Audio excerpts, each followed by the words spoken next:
Hello. Hi, ma'am. Good afternoon. Hello, good afternoon. Sorry, माझ्याकडनं तुला माहितीये ना, मी नवीन शिकते. माझ्याकडनं खूप खूप चुका झाल्या आता. काय झालं?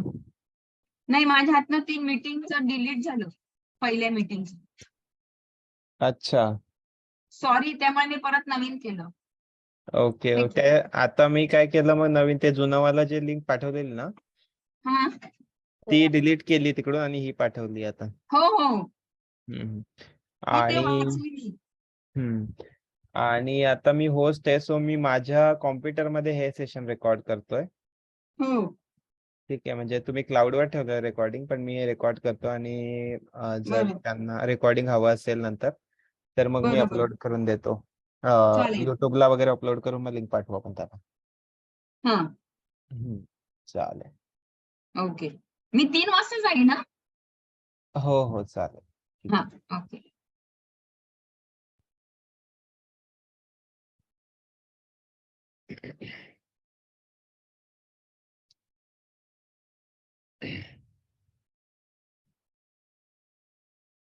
Hi, Kotwal Nursing Home and Dr. Meha Jabin. Dr. Meha Jabin from which hospital?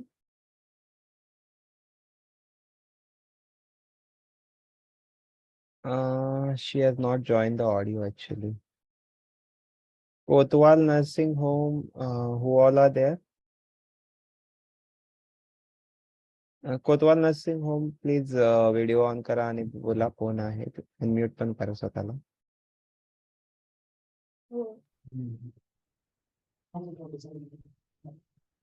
Good afternoon, sir. Good afternoon.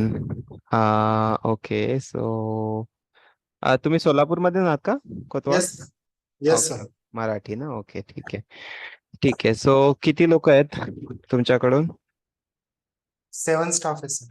7 staff आहेत. आणि तुमचे सर मॅडम पण कोणी आहेत का सोबत? नाही सर, मॅडम ओपीडीत आहेत सध्या तरी. Okay, no problem. ठीक आहे. तर सिन्स तुम्ही पहिले जॉईन झालात, थँक्यू सो मच टाइमवर आल्याबद्दल. आणि तुम्ही ऍक्च्युली टाइमच्या पहिलेच जॉईन केलंय, पण आपण 5 मिनिटं आहेत आपल्याकडे, तो टाइम थोडा यूज करूया. मला फक्त तुम्हाला हे विचारायचंय, सॉरी माझा व्हिडिओ ऑन नाही होते, मी करून बघितलं पण नाही होते. मला आता ते हँड वॉशिंग स्टेप्स वगैरे तुम्हाला व्हिडिओज पाठवावं लागेल. ठीक आहे, कारण की मला ते दाखवायचं होतं बट व्हिडिओ ऑन होत नाहीये. ठीक आहे. सो मला फक्त हे विचारायचं होतं की आपण जो पहिला क्लिनिकल सेशन केला त्यामध्ये 1, 2 आणि तिसरा स्टँडर्ड केला, त्यामध्ये आपल्याला काही कन्फ्युजन क्लॅरिटी हवी आहे? नो सर, काही क्लिअर आहे सर. ठीक आहे, व्हेरी गुड. सो मला सांगा तुम्ही प्रिपरेशन काय केलं त्यासाठी? मग आपलं जे स्टँडर्ड नंबर 1 आहे, स्टँडर्ड नंबर 2 आणि स्टँडर्ड नंबर 3 आहे, त्यासाठी मी बरंचसं मटेरियल पण पाठवलं होतं. तर काय काय प्रिपरेशन झालंय तुमचं आतापर्यंत त्यातलं, जे फिजिकल प्रिपरेशन करायचं आहे ते? सर पोस्टर ते प्रिंट आउट केलेत सर, लावायचं राहिलंय आणि ड्रेससाठी सगळं अरेंजमेंट चालू आहे सर. ओके, सो तुमचं ते कधीपर्यंत होईल? आज नाही तर आज मीटिंग संपल्यावर ट्राय करतो सर. ठीक आहे, आज नको, मी तुम्हाला उद्याचा टाइम देतो. ठीक आहे, उद्या संध्याकाळपर्यंत. Those who are not talking, please mute yourself. Doctor Farooq. Okay, so Kotwal nursing home, मी तुम्हाला उद्यापर्यंतचा टाइम देतो, उद्या संध्याकाळपर्यंतचा. तुमचे ट्रेज प्लस तुमचे पोस्टर चिपकवलेले त्याचे फोटोज तुम्ही ग्रुपवर पाठवून द्या. ठीक आहे, सगळे पोस्टर अप्रोप्रिएट जागेवर ते लावा, ट्रेस पण बनवा आणि त्याचे फोटोज ग्रुपवर पाठवून द्या. Okay sir. उद्या संध्याकाळपर्यंत. हा सर. टाइमलाईन बाकीच्यांना, तुम्हाला असं समजू नका मी तुम्हालाच फक्त टाइमलाईन दिली, बाकीच्यांना पण देणार आहे मी. ठीक आहे, सो आपला परवा रिव्हिजन सेशन असेल, त्यामध्ये आपण एक हे घेऊया परत, त्याचं एक क्विक रिकॅप घेऊया. ते चुकीचं आहे बरोबर आहे ते मी सांगणार नाही तुम्हाला, तुम्हाला जसं वाटते अप्रोप्रिएट तसं तुम्ही बनवा. ट्रेज मध्ये काही कमी जास्त असेल तर आपण बघूया, पण जाग्यांचं तर मी डिसाईड नाही करू शकत, त्यामुळे तुम्ही ते पोस्टर्स वगैरे कसे लावताय ते तुमच्यावर डिपेंड आहे. फक्त एखादा खूपच जास्त इनअप्रोप्रिएट जागेवर असेल तर मी तुम्हाला सांगेल ते. ठीक आहे, ओके सर. आणि बेबी कॉर्नर साठी तुम्हाला रूल माहितीच आहेत की 3 साइड ओपन पाहिजेत. वॉर्मर जिथे ठेवतो आपण तिथे ओके सर. 3 साइड ओपन, तर अकॉर्डिंगली तसं ठेवा. अं, आणि 3 साइड नसेल ऍटलीस्ट 2 साइड ओपन ठेवा. ठीक आहे. Okay sir. आणि स्टेथो वगैरे जे काय अरेंजमेंट सांगितलंय तिथं तसं ते करा. ठीक आहे. सो अजून कोण कोण आलंय? तुम्हाला अजून काय क्वेश्चन विचारायचं आहे Kotwal nursing home? No sir. एखादा क्विक क्वेश्चन पहिल्या सेशनवर? जे रिव्हिजन झालं, जे मेंटरिंग झालं, त्यात तुम्हाला सगळं समजलं? Yes sir. मी आता प्रश्न विचारला एखादा तर तुम्हाला येईल? ट्राय करू सर, चालेल. ओके ठीक आहे. मी एक प्रश्न विचारतोच तुम्हाला. मला सांगा OGTT कसं करतात? ओरल ग्लुकोज टॉलरन्स टेस्ट जे आहे ते कसं करतात आणि त्याची नॉर्मल व्हॅल्यू काय आहे? OGTT test sir 75 gram sugar 300 ml water मध्ये डायल्यूट करून slowly half an hour interval मध्ये पेशंटला पिऊ घालायचं सर. ओके त्याच्या 2 तासानंतर पेशंटचं ब्लड सॅम्पल कलेक्ट करून शुगर टेस्ट करायचं. ओके ठीक आहे. आणि शुगर किती आलं तर JDM म्हणू आपण, आणि किती आलं तर नॉर्मल म्हणू? 120च्या पुढं असेल तर. ओके ठीक आहे. 140च्या पुढे. ठीक आहे. 70 to 140. आणि पेशंटला जर तुम्ही ते पाजलंय तेव्हा बाहेर जायचं असेल तर जाऊ द्यायचं का? नाही सर. आणि समजा उलटी केली तर पेशंटनी मध्ये आधी दिवसाच्या आधी? नाही, ते मग टेस्ट करू देणार नाही सर. पुन्हा ओके. पॅकेट पाजवावं लागेल. आणि पेशंट आली तुमच्याकडे बोलली की मी सकाळीच पार्लेची बिस्किट खाल्लंय, तर मग? नाही सर, ते करू शकत नाही आपण टेस्ट. करू शकतो की नाही करू शकत? नाही सर, नाही. नाही करू शकत. JDM ची OGTT नाही करू शकत का जर पार्लेची बिस्किट खाऊन आली तर? ते एम्प्टी स्टमक पूर्ण 75 ग्रामचं पावडर द्यायचं असतं ना सर. नाही, असं नाहीये. ठीक आहे. खाऊन आली असेल तरी इट्स ओके, जमतं. OGTT जे आहे ते तुम्ही रॅन्डम सारखंच असतं ते. फक्त तुम्हाला ते स्पेसिफिक क्वांटिटी ग्लुकोजची देऊन तुम्हाला ते करायचं असतं. ठीक आहे. सो जरी खाऊन आली असेल तरी काही फरक नाही पडत. ठीक आहे. तुम्ही तेव्हा 75 ग्रॅम ग्लुकोज पावडर त्या पाण्यामध्ये मिक्स करून आणि 2 तासांनी बघितलं तरी तुमच्या रिझल्टवर काय फरक नाही पडत त्याचा. ठीक आहे. सो खाऊन आली असेल तरी चालेल, बट जेव्हा तुम्ही ग्लुकोज देताय 75 ग्राम त्याच्यानंतर काही नाही खाऊ शकत. Okay sir. ना मुवमेंट करू शकतो, कारण की मग ते ग्लुकोज जे दिलंय ते बर्न पण होऊन जातं. ठीक आहे. मग अप्रोप्रिएट रिझल्ट नाही त्याचा. मग तुम्हाला कळत नाही OGTT आपलं JDM आहे की नाही. 2 तास त्याच्यानंतर काही खायचं नाही. Okay sir. ओके. Right. ठीक है. So hi everyone, I think time हो गया है एग्जैक्टली. हम लोग कुछ लोग पहले ज्वाइन हुए थे इसलिए उनको थोड़ा रिवीजन कर रहा था और कुछ चीजें पूछ रहा था. So hello everyone. सो सबसे पहले तो मैं देख रहा हूँ कि अगेन सेम थिंग हो रही है कि कोई भी अपने आप को रीनेम नहीं कर रहा है हॉस्पिटल के नाम से. सिर्फ साइली ठुकराल को छोड़ के एक भाटिया हॉस्पिटल से ही दोनों है. दोनों स्टाफ ने किया है अपने आप को, और कोतवाल नर्सिंग होम ने ऑलरेडी अपना नाम लिखा है. सब साथ में ही बैठे हैं, तो उनसे मैंने इंटरेक्ट भी किया. बाकी सब लोग प्लीज अपने आप को रीनेम करो, अपना नाम और फिर हॉस्पिटल का नाम, ताकि मुझे भी अटेंडेंस पता चले. और आज इतने कम लोग क्यों है? बोर हो गए क्या? अच्छा, ये गैलेक्सी S1 S10 लाइट कौन है?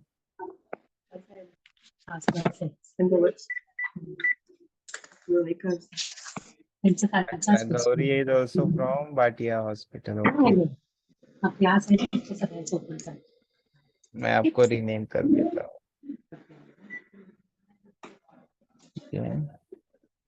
Jayashree Augustine from Apex Hospital. Apex Hospital is from Solapur.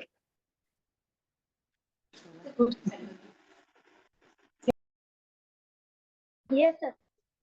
Okay. और कौन, गैलेक्सी S10 कुछ बोल रहे थे कि कौन सा हॉस्पिटल से आप, कोणत्या हॉस्पिटलमधून आहात तुम्ही?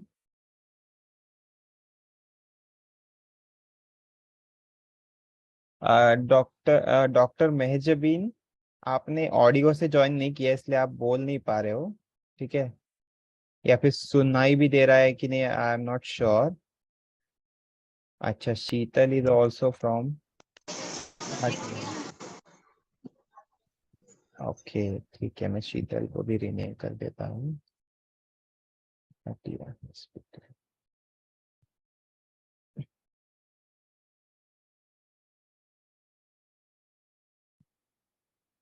ओके, सो भाटिया से मैक्सिमम लोग है, कोतवाल से पूरा टीम बैठा है, बाकी कोई भी हॉस्पिटल ऐसा मैं आइडेंटिफाई नहीं कर पा रहा हूँ। अपेक्स हॉस्पिटल अपना वीडियो ऑन करके हाय कह सकते हैं। इनफैक्ट सभी वीडियो ऑन करो अपना, मेरा वीडियो ऑन नहीं हो रहा है, मेरा सिर्फ बैकग्राउंड दिख रहा है इसलिए, नहीं तो मैं भी कर लेता। सगळ्यांनी वीडियो ऑन करा। M11 गैलेक्सी कौन है? Galaxy M11। अच्छा, जयश्री ऑगस्टिन सिस्टर है अपने साथ। Apex hospital is from Solapur. Yeah it's from Solapur. Okay, so you alone sitting for the lecture or someone else? Mehzabin madam is also there. Oh, okay. Actually, doctor Mejbeen ma'am ने है ना audio join नहीं किया है, यहाँ पे दिख रहा है मुझे। ठीक है, Hello. तो I think yes, Yes, she staff में से और कौन कौन है आपके साथ, जैसे sister? at present no one is there, sir. अच्छा, आप अकेले आज सेशन करने वाले हो, लेकिन आप यू विल मेक श्योर कि आप बाकियों को भी पढ़ाओगे जो आज सिखाया है। Yeah, sure. ऑनलाइन कोर्स है ये, मान्यता करके 3 months कोर्स बाटे ने जो 12 स्टाफ उससे इंक्लूड किया है, उसमें ओटी से मेरे को खाली मेरे को ही ऑनलाइन। But क्यों? What is that? मान्यता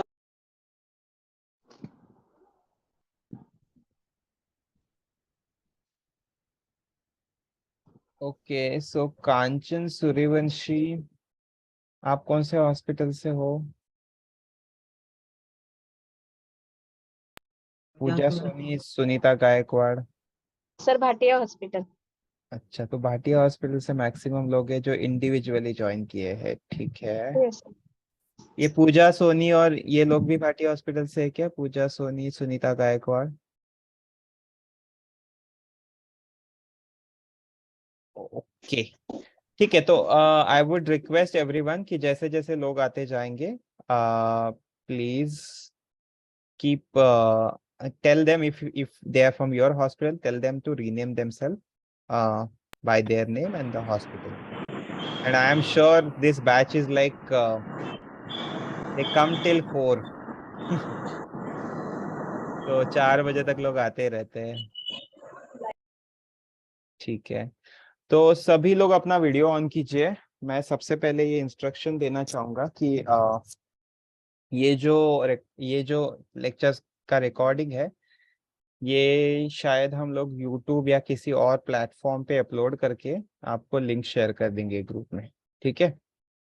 तो 2 घंटे का पूरा जो लेक्चर है वो रिकॉर्डेड सेशन भी आपको मिल जाएगा। तो जो भी स्टाफ एब्सेंट है उनको वो दिखाना आपका जिम्मेदारी है, प्लस आपको सिखाना भी है उनका, ठीक है, जो जो एक लोग बैठे हैं। Okay, I can C VK Arya from Rungta clinic. Okay, ठीक है, तो आई थिंक हम लोग स्टार्ट करते हैं। सबसे पहले तो मैं सभी से ये पूछना चाहूंगा कि पहले सेशन में किसी के कुछ डाउट्स है? जो हमने ANC plus preparation of labour room और हिस्ट्री टेकिंग का जो स्टैंडर्ड कवर किया है, उसमें किसी को कुछ डाउट्स पूछने हैं? किसी को कुछ पूछना है उसमें?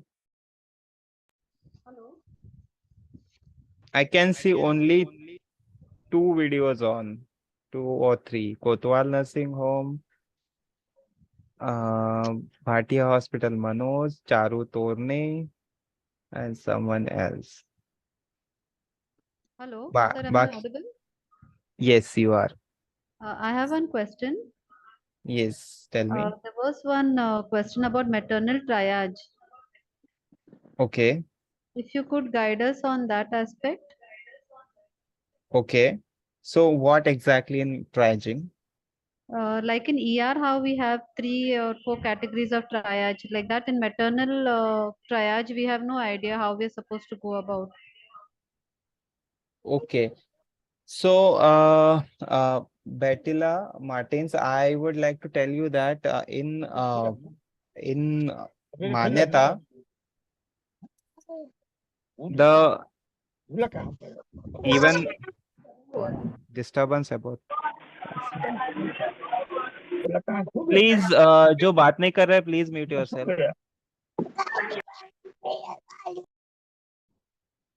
मैं ही म्यूट कर देता हूँ उनको.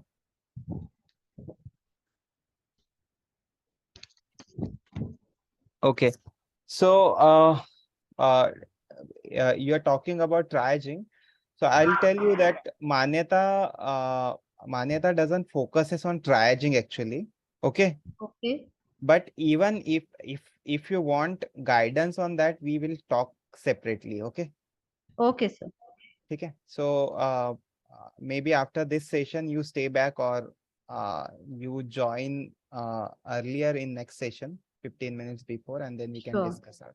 Okay. Sure, sure. Thank you, So sir. because Manyata assessor will not ask you for triaging and everything. Okay, okay. Okay, sir.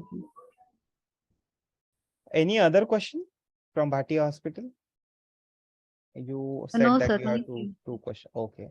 Anyone else? Kotwal Nursing Home, Apex Hospital, Rungta Clinic. किसी को कुछ question है? Shri Balaji hospital. YouTube वाला है ना वो.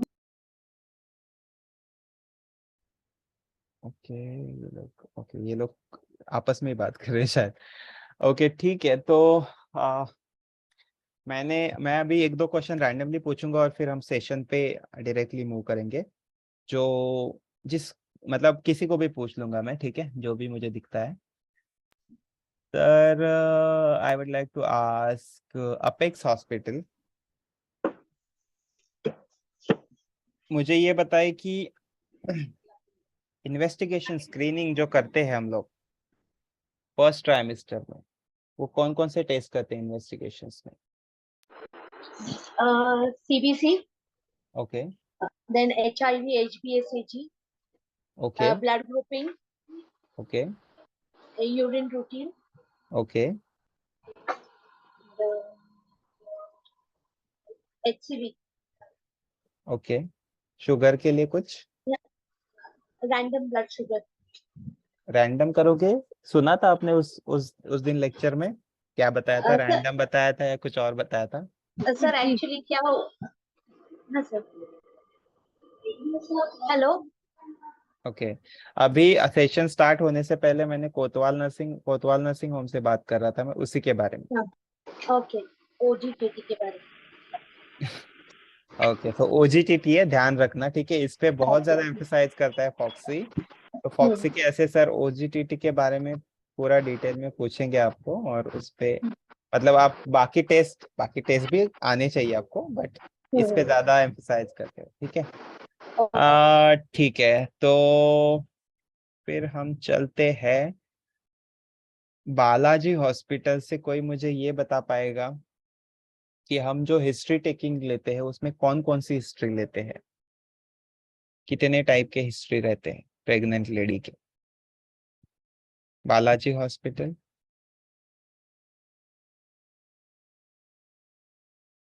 Balaji hospital से कोई म्यूट कर पा रहा है अपने आप को? श्री बालाजी हॉस्पिटल, डॉक्टर प्राजक्ता के नाम से ज्वाइन तो किया है, बट कौन सा स्टाफ है मुझे नहीं पता. ओके, ठीक है. I'll move to some different. Hello. Yes, yes, yes. Hello? I can hear you. Hear me. I am Dr. Prajakta speaking. My staff is joining a little bit. They are in ठीक आहे emergency ma'am. right now. ठीक आहे Yeah. Ma'am. Me And थोड्या they'll be वेळात येतो joining in परत. 5 minutes. हाँ. हो हो हो. ठीक आहे चालेल. ठीक आहे तो same question I will go to then Dr. I'll Manji. I'll go to Bhatia Hospital. Bhatia Hospital, can you tell me the histories we take pregnant lady? Sir, हे सांगणं आणि practical practical Bhatia Hospital.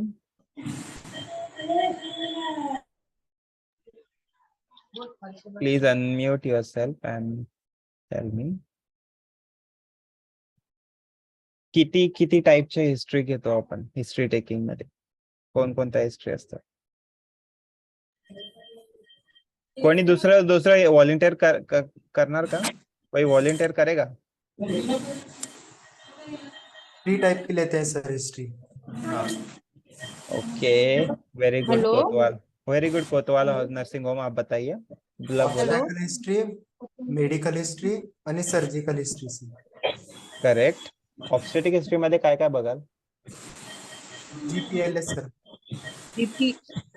जीपीएलए चा elaborate करा जरा जी काय P काय L काय G A for काय gravidas sir, P for para, L for living, D for death, A for abortion। त्याचं मराठीत सांगू शकता तुम्ही ग्रॅविडा काय आणि पॅरिटी काय जी आणि पी चं सांगा फक्त बाकी जाऊ दे ग्रॅविडा म्हणजे काय आणि पॅरिटी म्हणजे काय ग्रॅविडा म्हणजे सर युट्रस किती वेळा राहिलाय ते। ओके ओके पॅरा म्हणजे युट्रस किती वेळा 24 आठवड्याच्या जास्त प्रेग्नेंट राहिलंय ते। करेक्ट ठीक आहे सो व्हेरी गुड कोतवाल नर्सिंग होम कोणी पण रॅन्डमली सांगा मला की आपण लेबर रूम मध्ये किती ट्रेज ठेवणे रेकमेंड करतो मान्यता किती ट्रेज असतात Hello? हाँ नीलोफर 7 ट्रेज कौन से बता सकते हैं नीलोफर में Delivery tray, ओके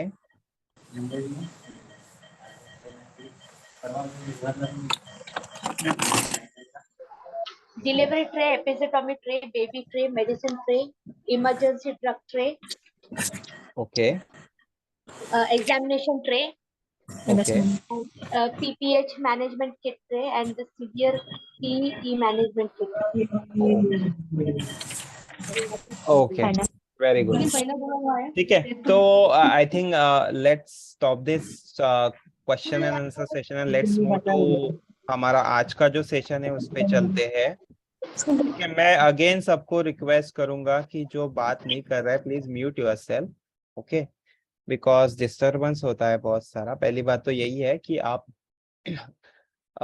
रैंडमली पीछे बात करने से अच्छा आप कॉन्सेंट्रेट कीजिए लेक्चर पे बट अगर कुछ इमरजेंसी भी है तो ठीक है but then mute yourself okay while talking to yourself while talking to me मेरे से बात कर रहे हो माझ्याशी बोलताय तुम्ही तर तुम्ही अनम्यूट करा आणि बोला ओके मला काही विचारायचंय किंवा काही सांगायचंय उत्तर द्यायचंय वगैरे वगैरे सो उस टाइम पे आप अनम्यूट करके मेरे से बात कीजिए ओके सो आज का जो सेशन है वो cover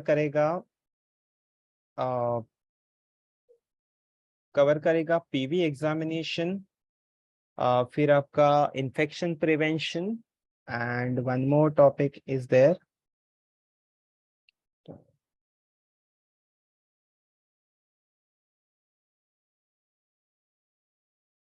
I'll just check this setting में मैं setting check करता हूँ ये presentation वाला and then I'll come back okay 2 minutes give me 2 minutes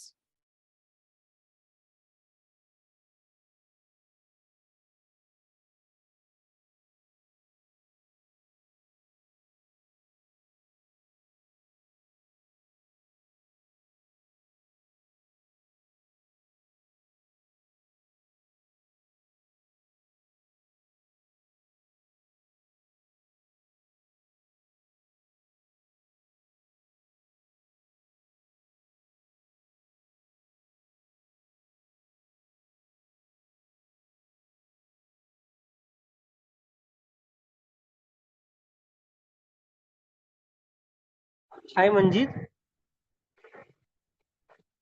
Hello.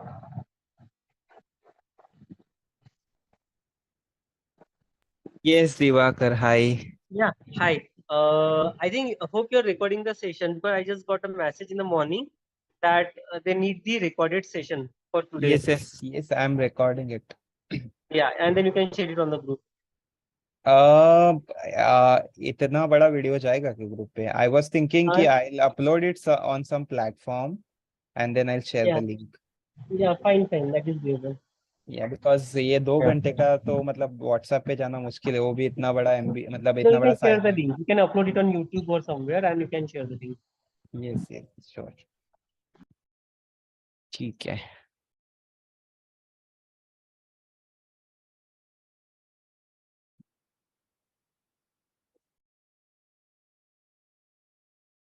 So, सबको दिख रहा है क्या? मेरा स्क्रीन दिख रहा है क्या? Is it visible to everyone? My screen? सगळ्यांना Yes. दिसतंय? Yes. Okay okay.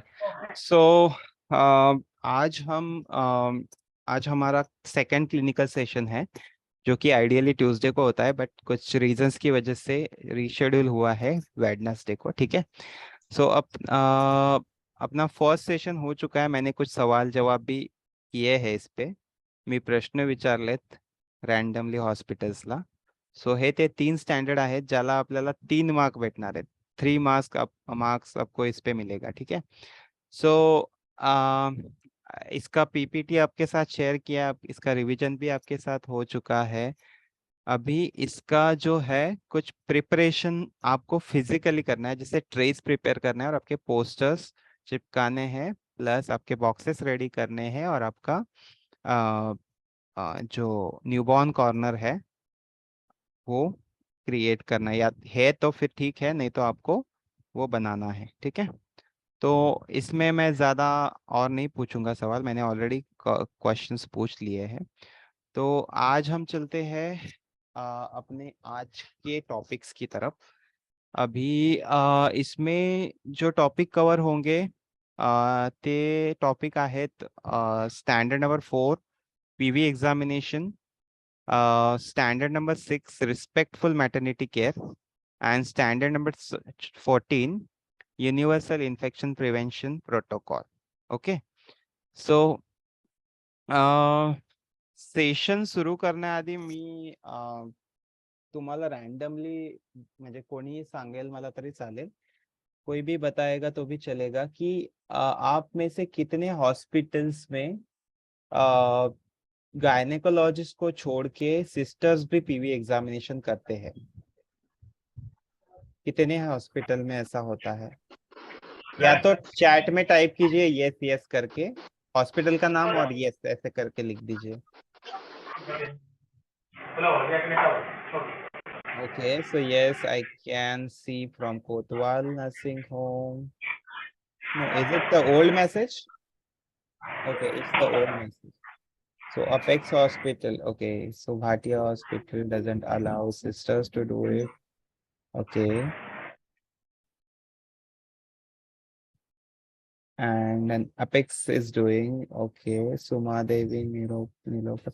Suma Devi is from which hospital? Rumta Clinic. Solapur? Rumta Clinic, Bihar, Ara. Bihar, okay. Okay, Bihar से आप. Okay, and Nilofer Irkal is from which hospital? Apex Hospital. Apex Hospital only. Okay, Apex ने order दिया. Raghoji kidney hospital भी करते हैं. Okay, which is very good thing. तो मैं तो अभी आज सवाल पूछ सकता हूँ, मतलब आपको पीवी एग्जामिनेशन पे मैक्सिमम हॉस्पिटल में सिस्टर्स लोग भी पीवी करते हैं. ओके, तो हम आगे चलते हैं. मैं भाटिया हॉस्पिटल से एक चीज पूछना चाहूंगा कि what is the reason nurses are not allowed to do PV examination? Sir, it's a private hospital and consultants themselves come with the patient and they only examine the patient. So there is no role for nurses to do PV. Okay. So it's not in your protocol that nurses can't do. It just every time consultant is there, so you no need to do it, right? So we don't have dedicated maternity nurses also who have been regularly been doing these things. So our staff come and go. Okay. So expertise also varies. That's Okay. why Okay. we are not doing it. Only the consultants only do it. We have gynac registrars, housemen who are dedicated to gynac team. They Okay. are only conducting. Okay, ठीक है, ठीक है. सो मैं फिर apex hospital से पूछना चाहूंगा कि आप जैसे नर्सेज जैसे पीवी एग्जामिनेशन करते हैं उसका प्रोसेस मुझे एक बार क्विकली बता सकते हैं 2 मिनट में, कैसे करते हो आप PV examination apex hospital?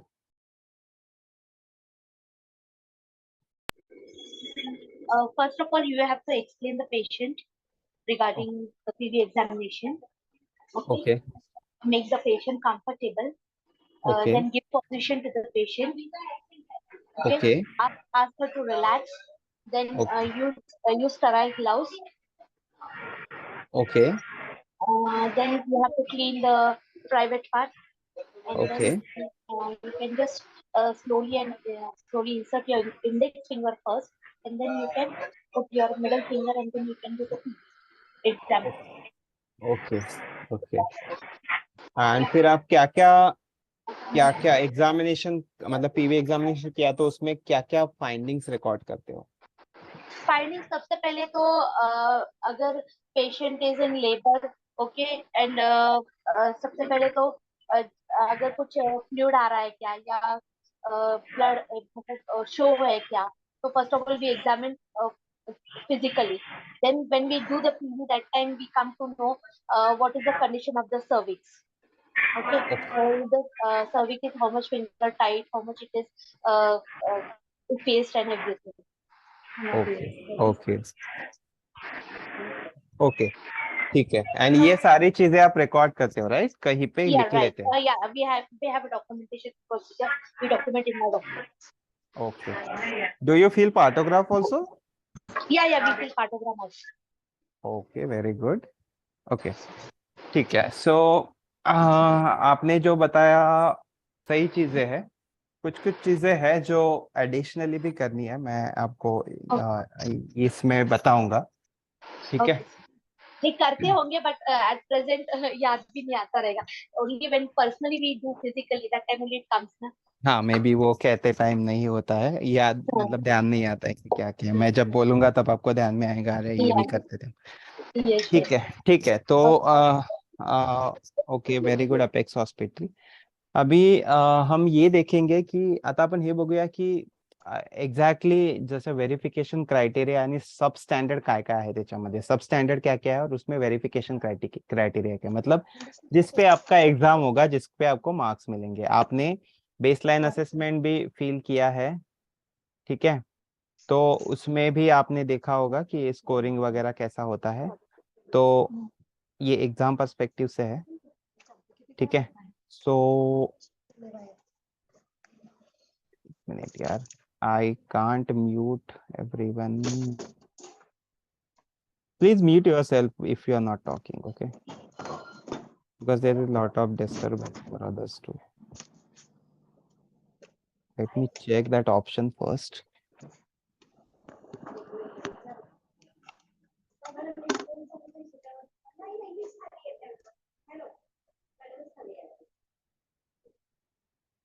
Okay, I can say it now. ठीक है, ठीक है. तो सबसे पहले तो है सब स्टैंडर्ड फर्स्ट है जो है conduct PV examination as per indication, ठीक है? तो इसमें सबसे पहले क्या देखेंगे वो लोग कि पीवी एग्जामिनेशन कितने इंटरवल में करना चाहिए, वो चीज सबसे पहले आपको पता है कि नहीं है. अगर वही चीज पता नहीं है तो यहीं पे आपका 0 हो जाएगा. वो कितने कितने टाइम में करनी है वो हम आगे देखेंगे. इस यहाँ पे भी लिखा है 4 आवरली, ठीक है? और based on clinical indication. So 4 hourly करना है पीवी, वो डिटेल में बात करेंगे उसके बारे में. दूसरा सब स्टैंडर्ड पूरे प्रोसीजर के बारे में बात करता है, ठीक है। तो आपके पास जो भी फिजिकल चीजें हैं अवेलेबल है कि नहीं, जैसे पैड हुआ, सोप हुआ, रनिंग वाटर, आपके पास मतलब टैप है कि नहीं। बेसिकली वो पूछते कि एल्बो टैप रहे, इन्फेक्शन क्या जो ये है हैंड वॉशिंग के बाद कम करने के लिए, ठीक है। फिर आपका जो हैंड हाइजीन है, जो हैंड वॉशिंग टेक्निक है, वो अच्छे से आपको आता है कि नहीं, ठीक है। क्योंकि पीवी करने से पहले आप हैंड वॉश करोगे, फिर ग्लविंग करोगे, तो ग्लविंग टेक्निक भी वो देखते हैं कि ग्लव पहनना कैसे और रिमूव कैसे करना है, ठीक है। तो इस पे भी एक वीडियो है, मैं आपके साथ शेयर करूंगा। फिर पेरिनियम क्लीनिंग जो है वो कैसे क्लीन करते हो आप, किस टेक्निक से करते हो, फॉक्सी जिस टेक्निक से कहता है प्रोटोकॉल के हिसाब से, वो मैं आपको इस सेशन में बताऊंगा। वही आपको फॉलो करना है और एग्जाम में भी वही बताना है, ठीक है। और ये तो सभी को पता ही है कि मेक्रोनियम स्टेन है, अगर अगर येलो है या आपको लग रहा है क्लियर नहीं है, तो आपको तुरंत डॉक्टर को बताना है, तो उस टाइम पे अलर्ट करना है स्पेशलिस्ट या डॉक्टर को। और जो फाइंडिंग्स है वो रिकॉर्ड करनी है कहीं पे, आपकी केस शीट पे या फिर कोई और डॉक्यूमेंट पे, ठीक है। सो ये तो था स्टैंडर्ड के बारे में। अम, अभी मैं एक जस्ट रैंडम क्वेश्चन पूछूंगा सबसे, मतलब हाइपोथेटिकल एक सिनारियो है, केस सिनारियो। एक एक लेडी है, मल्टी ग्रेविडा है, लेबर पेन में है, और एक उसका पीवी किया था 8 बजे, और उसका डायलेटेशन था 3 सेंटीमीटर एट दैट टाइम। तो नेक्स्ट पीवी कब करना है?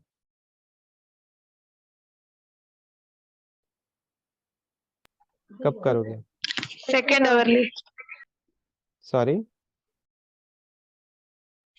2 आवरली। बट वहां पे तो बोला है 4 आवरली करना है, तो she is a multi primary के लिए 4 आवरली, ओके। और मल्टी के लिए 2 आवरली, 2 आवरली, हाँ। ओके। नहीं, आइडियली फॉक्सी ये कहता है, फिर डब्ल्यूएचओ स्टैंडर्ड ये कहते हैं मल्टी रहे या फिर प्राइमरी रहे, उनका 4 आवरली ही पीवी करना है। बट क्योंकि यहाँ पे 3 सेंटीमीटर है, जो कि डॉर्मेंट फेज है, मतलब एक्टिव फेज स्टार्ट नहीं हुआ है उसका, लेटेंट फेज जिसको सुप्त अवस्था हम बोलते हैं, सेकेंड स्टेज ऑफ लेबर की, ठीक है। तो आप 1 घंटे में यहाँ पे 1 आवर के बाद भी रिपीट कर सकते हैं, बट रेकमेंडेड ये है कि आप 4 आवरली करो, क्योंकि हम 4 सेंटीमीटर पे पार्टोग्राफ प्लॉट करना स्टार्ट कर देते हैं। तो अगर 8 बजे के बाद आपने सीधा उसका 11 AM का आएगा ना, 4 घंटे के बाद 11 या 12 पे आएगा, तो 12 PM एक्चुअली। तो 8, 9, 10, 11, 12, हाँ, तो उसका आइडियली मतलब 1 सेंटीमीटर 1 घंटे में डायलेटेशन, तो वो डायरेक्टली 8 सेंटीमीटर पे चली जाएगी। तो इसीलिए मतलब ये है कि आपने जो 2 आवरली बोला वो भी सही है इस केस में, क्योंकि उसका एक्टिव फेज जब स्टार्ट हो जाता है, तो मतलब उनको उस टाइम पे मॉनिटर करना भी जरूरी है, ठीक है। तो मुझे कोई बता सकता है कि लेबर के स्टेजेस कितने रहते हैं? स्टेजेस पता है लेबर के स्टेजेस किसी को? कितने स्टेजेस रहते हैं? 4 स्टेजेस, ओके, 4 स्टेजेस कौन कौन से हैं? कौन सा हॉस्पिटल है ये? Apex hospital. Apex hospital, very good. बताइए कौन से 4 स्टेजेस है? From onset of labor pain to hmm full dilatation of cervix. Hmm From full dilatation of the cervix to the expulsion of baby. Baby, okay, And from the expulsion of baby to the expulsion of placenta. Correct. Third and the fourth stage is? Fourth stage I stage forgot. 2 घंटे तक examination जो करते हैं हाँ, उसको ठीक है, fourth stage examination नहीं, सिर्फ ऑब्जर्वेशन में रखते हैं उसको। observation. Whether तो the uterus is well contracted or not. हाँ, तो तो एकदम करेक्ट बताया, very good apex hospital. So first stage is true labour pain से लेके 10 सेंटीमीटर डायलेटेशन, फिर बेबी डिलीवर होता है वो second stage, third stage is delivery of placenta and fourth stage is observation. ठीक है, जो फर्स्ट स्टेज है उसमें 2 फेजेस रहते हैं। 4 सेंटीमीटर तक रहता है जो लैटेंट फेज, और 4 से आगे रहता है एक्टिव फेज। ठीक है, 4 सेंटीमीटर तक जो डायलेटेशन होता है वो थोड़ा मतलब थोड़ा टाइम लेके होता है, एंड जो 4 सेंटीमीटर के बाद होता है वो फास्ट होता है, इसलिए उसको एक्टिव स्टेज बोलते हैं। ठीक है, उसके बाद डिलीवरी कभी भी हो जाती है, और हम लोग जो पार्टोग्राफ प्लॉट करना स्टार्ट करते हैं वो भी 4 सेंटीमीटर के बाद ही करते हैं। ठीक है, तो पीबी एग्जामिनेशन के लिए क्या क्या चाहिए ये स्लाइड में दिया हुआ है। Betadine solution, sterile gloves, sponge holder, Xylocaine jelly, cotton SAP, kidney tray. आपको पीवी एग्जामिनेशन ट्रे में भी ये बताया है। ठीक है, तो पीवी एग्जामिनेशन करते वक्त करना क्या क्या है, अभी एक हॉस्पिटल ने एक्सप्लेन किया था कि शायद एपेक्स हॉस्पिटल ने एक्सप्लेन किया था कि कैसे करते हैं वो लोग। बहुत सारी चीज़ें कवर की है उन लोगों ने, बट बहुत सारी चीज़ें और भी आपको एडिशनली करनी है फॉक्सी के जो स्टैंडर्ड है उसके रिकमेंडेशन के हिसाब से। ओके, सो पहली बात तो आपको मतलब ये एग्जाम में भी बताना है और आपको प्रैक्टिस में भी लाना है। ठीक है, सबसे पहले तो आपको उसको ब्लैडर एम्प्टी करने बोलना है, फिर आपको उसको वर्बली बताना है, वर्बल कंसेंट लेना है कि हम लोग पीवी करने जा रहे हैं, आपको आपकी नीचे से जांच करने जा रहे हैं। ठीक है, उसका वर्बल कंसेंट लेके फिर उनको बताना भी है कि एग्जैक्टली क्या होने वाला है इसमें। फिर स्टेराइल इक्विपमेंट है कि नहीं वो मतलब पहले इंश्योर करना है। उसके बाद वुमन को प्रेग्नेंट लेडी जो है उसको अच्छे से लिटा के उसको पोजीशन देना है। आपके हैंड वॉश करने हैं, जो हैंड वॉशिंग टेक्निक मैं आगे बताऊंगा। फिर आपको जो वल्वा का पार्ट है वो क्लीन करना है। ठीक है, इसका डेमोन्स्ट्रेशन वीडियो अगर हमारे पास होगा तो वो भी शेयर कर दूंगा मैं। ठीक है, तो या फिर आपके मेंटरिंग जो होगा, मेंटरिंग सेशन परसों, उसमें हम लोग डेमोन्स्ट्रेशन पूरा दिखाएंगे उसका। तो इसमें क्या करना है, स्पंज होल्डर से आप स्वैब लोगे, वो ऊपर से नीचे तक एक साइड से क्लीन करोगे, वो फेंक दोगे, दूसरा लोगे कॉटन सैप, फिर दूसरे साइड से सेम ऊपर से लेके नीचे तक क्लीन करोगे, और फिर एक एक स्वैब लेके बीच में से क्लीन करके फेंक दोगे उसको, और फिर थोड़ा इसको लुब्रिकेंट लगा के 2 फिंगर आप वजाइना में इंसर्ट करोगे। ठीक है, और उसके बाद आपको आपको क्या करना है कि जब आप हाथ इंसर्ट करोगे तब आपको देखना है कि अगर आपका एक ही फिंगर जा रहा है तो कम डायलेटेशन है, तो आपको फोर्स नहीं करना है कि दूसरा फिंगर भी इंसर्ट करना ही। ठीक है, उस टाइम पे आपको जब कर रहे हो तब क्लिटोरिस या फिर एनस को टच नहीं करना है। उसके बाद जो मैंने रिकॉर्डिंग्स का पूछा, वो रिकॉर्डिंग्स मतलब जो भी है आपके जैसे आपने फिंगर इंसर्ट किया तो सबसे पहले सर्वाइकल डायलेटेशन देखोगे।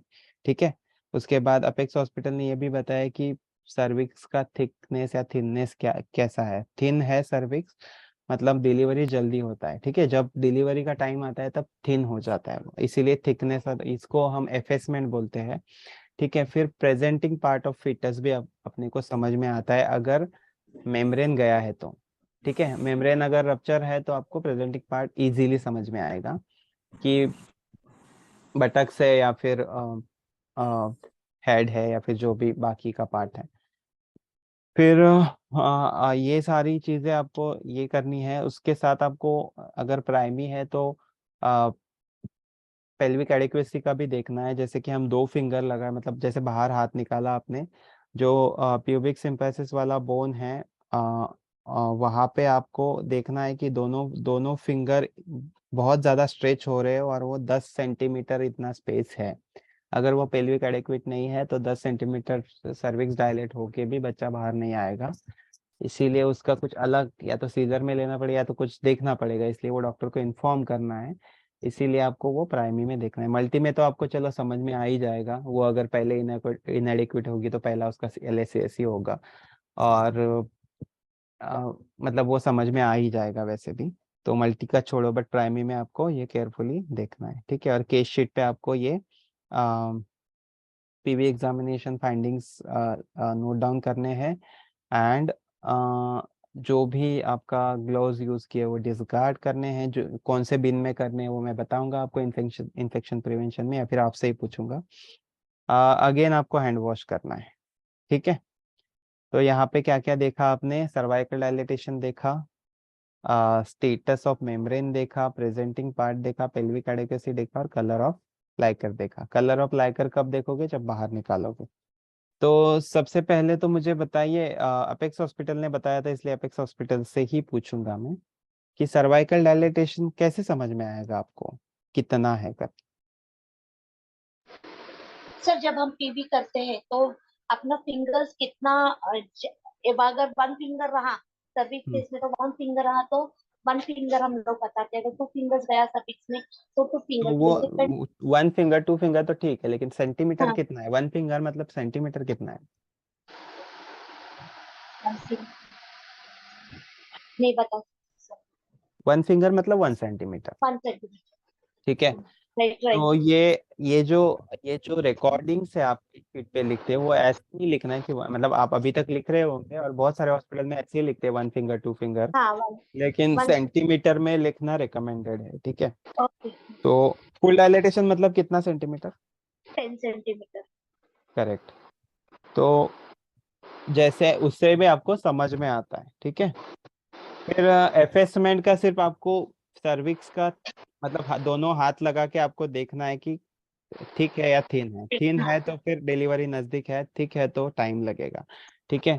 फिर मेम्ब्रेन रप्चर हुआ है कि नहीं वो तो समझ में आ ही जाता है हाथ डालते वक्त, या फिर लीकिंग है ऑलरेडी तो वो उससे भी समझ में आ जाता है। फिर प्रेजेंटिंग पार्ट क्या है? जैसे कि सोनोग्राफी में दिखा रहा था वर्टेक्स है, लेकिन बच्चा सोनोग्राफी के बाद घूम गया और आपको बटक्स लग रहा है, तो आपको तभी वो भी नोट डाउन करना है, ठीक है।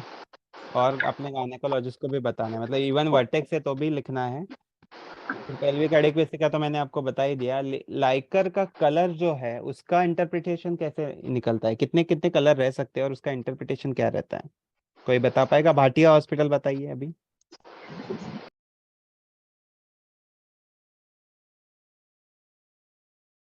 या फिर रुंगटा क्लिनिक?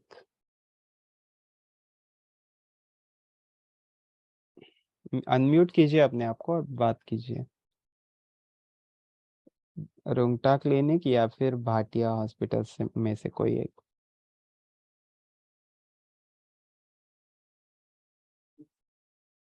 कोई नहीं बात कर रहा है। So what is the question? Could you please repeat? Question is, we are doing PV examination and we are checking color of liquor. So how many possible colors are there and what is their interpretation?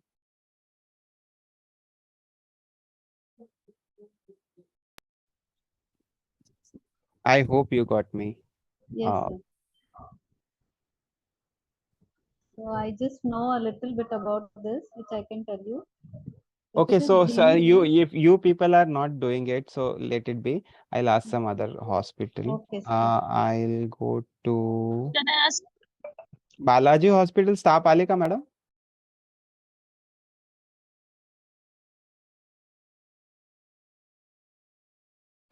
Balaji Hospital. If staff have joined, then please unmute yourself and tell. Sir, sorry, I am in the middle of something. So Oh, I'm, हाँ. okay. Anyone else would like to answer it? Likert के colour क्या क्या हो सकते हैं? Anyone else? Volunteer कीजिए कोई भी. From Bhatia Hospital, Yeah, tell me.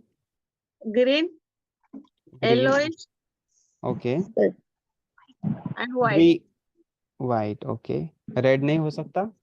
Sir yellow green white red. Red नहीं हो सकता क्या? नहीं रेड नहीं तब होएगा जब ब्लीडिंग होएगी साथ में। राइट। या तो APH रहेगा या तो अंदर से कुछ ब्लीड हो रहा है, ठीक है। और इसका इंटरप्रिटेशन क्या है? ग्रीन या येलो है तो क्या है? Meconium strain disease. Okay, meconium stand है, मतलब फीटस डिस्ट्रेस में है, तो क्या करोगे उस पे? एलिसिस के लिए डायरेक्टली एलिसिस के ले लोगे? पहले पीवी फाइंडिंग्स देखेंगे. If the patient is fully dilated and she is about to bear down, then we can go for normal delivery. Otherwise, we can go for very good, ठीक है. LSS. Okay, and what is the interpretation of white color? Clear white? Clear but normal. Normal. Okay, and what? How about red?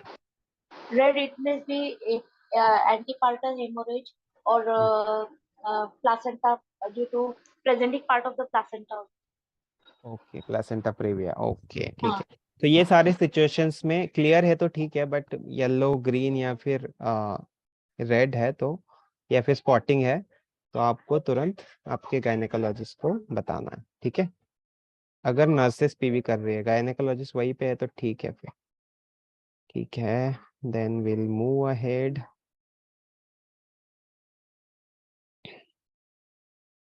सो अभी यहाँ पे high alert PV examination finding क्या है? सबसे पहले तो मैंने ये बताया कि मेक्यूनियम या ब्लड स्टेन है, तो फिर आपको ये करना है. प्रेजेंटेशन में आपको वर्टेक्स की जगह, हेड की जगह बाकी सारी चीजें लग रही है तो भी आपको अलर्ट रहना है, अलर्ट करना है आपके गायनेकोलॉजिस्ट को. फिर सर्वाइकल डायलेटेशन जो है वो प्रोग्रेस नहीं कर रहा है तब भी आपको करना है. अगर बहुत ज़्यादा कैप्यूट फॉर्मेशन है तो भी आपको इन्फॉर्म करना है. केफेलोपेल्विक डिस्प्रपोर्शन है, जैसे मैंने बताया कि पेल्विक एडिक्वेसी नहीं है, तो भी बताना है. अगर सर्विक्स लूज हैंगिंग है या फिर कुछ उस पे सूजन है तो भी आपको बताना है. या फिर ड्राई हॉट वजाइना है तो भी आपको इसको अलर्ट रहने के लिए डॉक्टर को भी इन्फॉर्म करना है, और आपके केस शीट पे भी कुछ इंडिकेट ऐसे करना है जहाँ पे आपको पता चले कि इसमें कुछ है. मतलब जैसे ओवर देते वक्त भी आप दूसरे सिस्टर को समझ में आए कि ये केस में कुछ प्रॉब्लम है, मतलब हाई रिस्क नहीं बोल सकते उसको, अलर्ट रहना है इसमें, इसलिए ये रेड मार्क किया हुआ है या फिर कुछ किया. ठीक है, तो ये सारी चीजें ध्यान में रखनी है. फिर सबसे पहले अभी मैं यहाँ पे ये इसमें नहीं है, इन्फेक्शन प्रिवेंशन में ही है, तो सबसे पहले तो मैं आपको ये बताना चाहूंगा कि सबसे स्टार्टिंग में आपको पीवी एग्जामिनेशन करने से पहले करना क्या है. ठीक है, पीवी एग्जामिनेशन एग्जैक्टली क्या करना है वो तो मैंने बता दिया, लेकिन पीवी एग्जामिनेशन करने से पहले सबसे पहले आपको करना है वो है हैंड वॉशिंग. ठीक है, तो हैंड वॉशिंग का जो 6 स्टेप है वो किसको पता है? यहाँ पे किसी को पता है हैंड वॉशिंग का 6 स्टेप्स? Yes, sir. बताइए. First, wet your hands. Okay. Then take soap solution. Okay. Then hand to hand, palm to palm rub करने का. Okay. Each step should be taken 5 times. You should rub. Then left hand over right interlaced. Okay. Then again the right on left interlaced. Then interlocking. Okay. Then interlocking के बाद middle of palm and then wrist. Okay. Okay. Each you have to do it 5 times. Okay, ठीक है, very good. सो ये कौन सा hospital था? Apex Hospital. Apex Hospital. Okay, so Apex Hospital is active today. ठीक है. नहीं, भाटिया हॉस्पिटल तो वैसे भी है और रुंगटा क्लिनिक ये तो रहते ही है, बट अपेक्स हॉस्पिटल आज पहले एक्टिव हुआ है.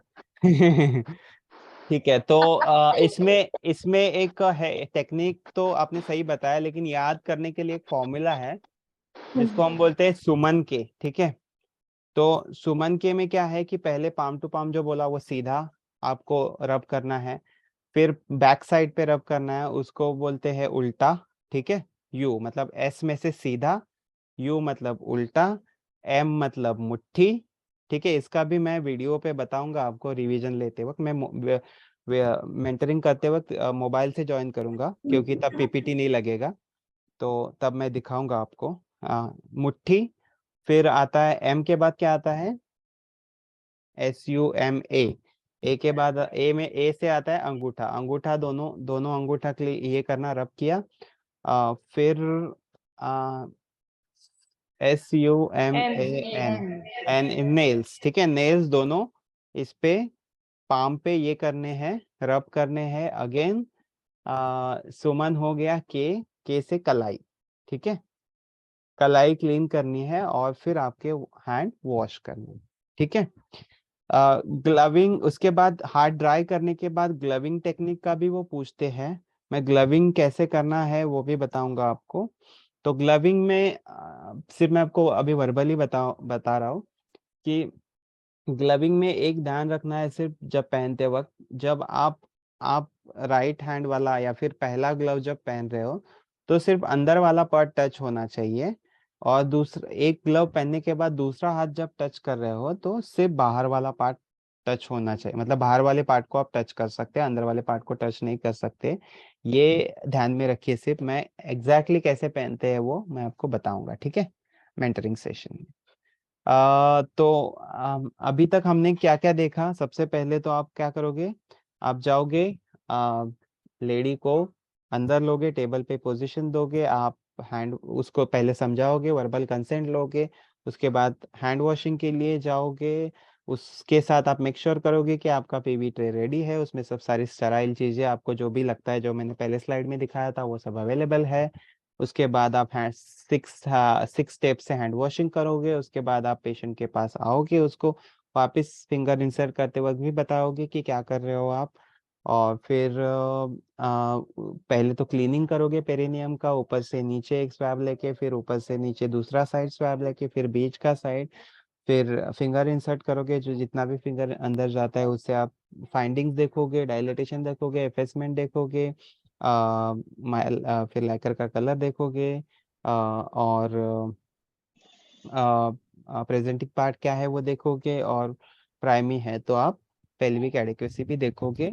इसमें कुछ भी गड़बड़ होता है तो तुरंत गायनेकोलॉजिस्ट को इन्फॉर्म करोगे। इतना सब अगर कर रहे हो ना तो आपको पीवी एग्जामिनेशन का 1 मार्क पूरा मिल गया। ये सिर्फ मार्क निकालने के लिए नहीं है, ये आपको प्रैक्टिस में भी लाना है, ठीक है। तो ये की मैसेजेस है जो मैंने पहले भी बताए हैं कि पहले कंसेंट लो, ब्लैडर एम्प्टी करना नेसेसरी है, हैंड वॉशिंग इम्पॉर्टेंट है, फिर keep talking to mother, remember to use sterile gloves, जो अपने लूज वाले पैकेट वाले जो बॉक्स वाले 100 बल्क में आते हैं वो नहीं यूज करने हैं, पैकेट वाले यूज करने हैं जो फोल्डेड रहते हैं।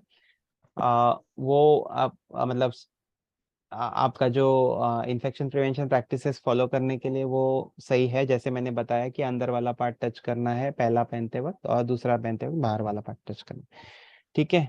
और जो क्लीन कर रहे हैं वो भी एक ही स्ट्रोक लगाना है, दूसरा स्ट्रोक नहीं लगाना है, ऊपर से नीचे आना है, नीचे से ऊपर नहीं जाना है, क्योंकि नीचे से ऊपर आप जो माइक्रो ऑर्गेनिज्म है ऊपर लेके जाओगे, ठीक है। नीचे एनस है तो ऊपर से नीचे क्लीन करना है, एक ही स्ट्रोक लगाना है, फिर फेंक देना है स्वैब, ठीक है, तीनों टाइम यही करना है। और एक बार आपने फिंगर इंसर्ट कर लिया तो सारी चीजें देख के ही बाहर आना है, क्योंकि हमको 4 घंटे के बाद पीवी करना है, इसीलिए सारी चीजें देखनी है। आप ऐसा नहीं बोल सकते अरे एफेसमेंट देखना भूल गया मैं वापस इंसर्ट करती हूँ फिंगर, नो, आपको सारी चीजें देखनी है एक ही साथ, और वो सारी लिख के भी रखनी, क्योंकि आप भूल सकते हैं, मल्टीपल पेशेंट रहते हैं आपके पास, तुरंत आपका जब हो जाता है वो सारी चीजें नोट डाउन करने। अगर आप पार्टोग्राफ फील करते हो तो फिर उसी पे सारा आ जाता है प्रोग्रेस। एक एक एक जो स्टाफ नर्स है वो एक पेशेंट का पूरा पार्टोग्राफ का रिस्पॉन्सिबिलिटी लेके वो सारी चीजें, मतलब पीवी एग्जामिनेशन के साथ कॉन्ट्रैक्शन सारी चीजें आपको नोट डाउन करना है, ठीक है। अभी किसी को कुछ पूछना है इसमें या फिर कुछ बताना है एडिशनली पीवी एग्जामिनेशन में, क्विकली बता के हम नेक्स्ट स्टैंडर्ड पे मूव करते हैं। किसी को कुछ पूछना है? I hope everything is clear. Is it clear? Yes. Okay, चलो फिर हम लोग चलते हैं दूसरे स्टैंडर्ड की तरफ, जो कि है स्टैंडर्ड नंबर 6। अभी हमने फोर्थ स्टैंडर्ड तक पढ़ा। अभी आप बोलोगे कि फिफ्थ स्टैंडर्ड कहाँ गया, तो फिफ्थ स्टैंडर्ड दूसरे सेशन में कवर होगा, जो कि पार्टोग्राफ है। ठीक है, सर तो एक क्वेश्चन, सर एक क्वेश्चन था सर। हाँ, कौन सा हॉस्पिटल है? सर यशोधरा। यशोधरा, ओके, बोलिए, बोला। सर वो पीवी एग्जामिनेशन करते हो तो कलर कोडिंग बता रहे थे ना सर आप, वो नहीं समझे सर। कलर कोडिंग नहीं है वो, एक्चुअली जो लाइकर का कलर है ना, उसके हाँ हाँ। हिसाब से हम लोग इंटरप्रिटेशन करते हैं। तो हम्म। सबसे पहले अगर आपको लाइकर, आपने जैसे पीवी किया और आपने हाथ निकाला, तो आपके ग्लव पे आपको दिख रहा है कुछ येलोइश है या फिर ग्रीनिश है, तो उसका मतलब ये है की बच्चे ने अंदर म्हणजे आपला जो बाळ आहे त्याने आतमध्ये शी केली आहे. ठीक आहे, तर ती शी केली आहे कशामुळे होऊ शकतं की फिटल डिस्ट्रेस असू शकतो. ठीक आहे, अशा केसमध्ये जर तुमचं डायलेटेशन जास्त नाहीये, तर अशा केसमध्ये आपल्याला बाळ जाण्याची शक्यता असते, त्यासाठी आपल्याला पटकन सीझर करावं लागू शकतं. Yes yes sir. ठीक आहे, तर या यस सर। केसमध्ये आपल्याला तुरंत गायनेकोलॉजिस्टला इन्फॉर्म करायचं आहे की असं असं आहे, फिटल डिस्ट्रेस असू शकतं. तर आपल्याला जर कमी डायलेटेशन असेल तर तुम्हाला सीझर मध्ये घ्यावं लागेल तिला. तर फुल Yes, डायलेट, sir. जसं एका हॉस्पिटलने सांगितलं, अपेक्स हॉस्पिटलने, की जर फुल्ली डायलेट असेल तर मग तेव्हा तुम्ही करू शकता. ठीक आहे, पटकन जर बाळ बाहेर येऊ शकत असेल आणि त्याचा जीव वाचू शकत असाल तुम्ही, तर बाळ बाहेर आल्यानंतर तुम्हाला सक्शन वगैरे करावं लागेल, बट ऍटलीस्ट तुम्ही डिलिव्हरी करू शकता मग. ठीक आहे, Yes, sir. जर जर क्राउनिंग म्हणजे हेड बाहेर आलाय ऑलरेडी, तर तुम्हाला तिथे सिझर करायची गरज नाही. तिथे मग बाळाला बाहेर काढून घ्यायचं क्विकली, अँड देन मग त्याचं जे पण काय सक्शन वगैरे, त्याचं रिससिटेशन ते करायचं. आणि Okay, sir. दुसरा एक कलर आहे की क्लिअर, दुसरा एक कलर आहे तो आहे क्लिअर, म्हणजे एकदम व्हाईट दिसतंय तुम्हाला, ते एकदम नॉर्मल आहे. ठीक आहे, म्हणजे Yes. ती नॉर्मल आहे, त्यात तुम्हाला अलर्ट व्हायची किंवा कोणाला सांगायची गरज नाही, पण ते पण तुम्हाला नोट डाऊन करून ठेवायचं आहे. आणि Yes, sir. तिसरी गोष्ट आहे, तुम्हाला स्पॉटिंग दिसते किंवा थोडं ब्लिडिंग किंवा लाल लाल दिसतंय, ते लाल लाल वाटतंय तुम्हाला, तर हे पण एक अलर्ट होण्यासाठीच आहे. कदाचित ते एपीएस असू शकतं, अँटीपार्टम हेमरेज. ठीक आहे, किंवा Yes, एपीएस sir. ची केस असू शकते, किंवा मग प्लॅसेंटाची पोझिशन रॉंग असू शकते, किंवा प्लॅसेंटाने त्याचं प्लेस सोडलं असेल, किंवा काही असू शकतं. या केसमध्ये पण तुम्हाला सीझरला घ्यायला लावू शकतं बाळाचं आणि आईचं जीव वाचवण्यासाठी. पण त्यासाठी तुम्हाला ते पण बघणं गरजेचं आहे, आणि ते तुरंत नोट डाऊन करून डॉक्टरला पण इन्फॉर्म करणं गरजेचं. कळलं आता? Yes, sir. Thank you, sir. Thank you, sir. ठीक है, सो थैंक यू। आता अपन पुढच्या अगले स्टैंडर्ड पे मूव करते हैं हम लोग, जो है रिस्पेक्टफुल मैटरनिटी केयर। ठीक है, तो हमारा अभी तक 4 स्टैंडर्ड हो चुका है। ठीक है, 4 स्टैंडर्ड में हमने एएनसी पढ़ा, फिर हमने प्रिपरेशन क्या करना है वो पढ़ा, प्रिपेयर क्या किस किस चीज़ों में रहना है, तीसरा पढ़ा हिस्ट्री टेकिंग, चौथा पढ़ा पीवी एग्जामिनेशन। 5वां स्टैंडर्ड आप पूछोगे कहाँ गया, डायरेक्टली छठा आया। तो 5वां स्टैंडर्ड पार्टोग्राफ है, जो कि बहुत बड़ा वास्ट है और सभी को समझने में थोड़ा टाइम लगता है वो, इसीलिए वो सेपरेट टॉपिक है, सेपरेट सेशन है, वो सेपरेटली होगा। अभी हम लोग मूव करेंगे छठे स्टैंडर्ड पे, जिसका नाम है रिस्पेक्टफुल मैटरनिटी केयर। ठीक है, तो रिस्पेक्टफुल मैटरनिटी केयर के बारे में किसी ने सुना है अभी तक? डॉक्टर्स को छोड़ के स्टाफ नर्स में से कोई किसी ने सुना है? कोई बता पाएगा रिस्पेक्टफुल एंड सपोर्टिव केयर क्या रहता है एग्जैक्ट?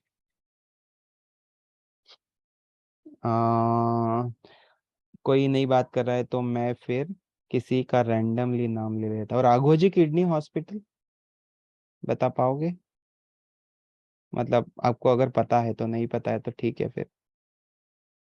राघोजी किडनी हॉस्पिटल माहिती आहे का तुम्हाला याच्याबद्दल? रिस्पेक्टफुल अँड सपोर्टिव्ह केअर बद्दल काही माहिती आहे, काही आयडिया आहे?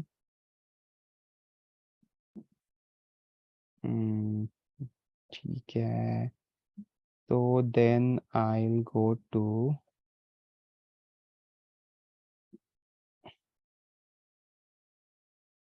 I'll go to Charu Torne. From which hospital Charu Torne is? Apex Hospital.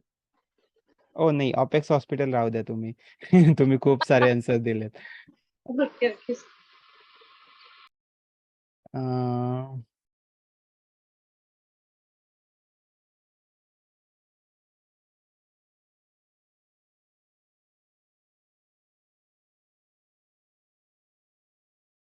I think Balaji Hospital is still on some other work.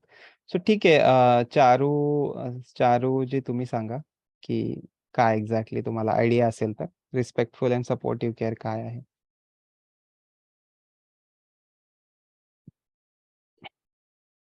Or anyone else from Kotwal Nursing Home also they can answer. Meanwhile, if Charu Torne is not able to unmute herself.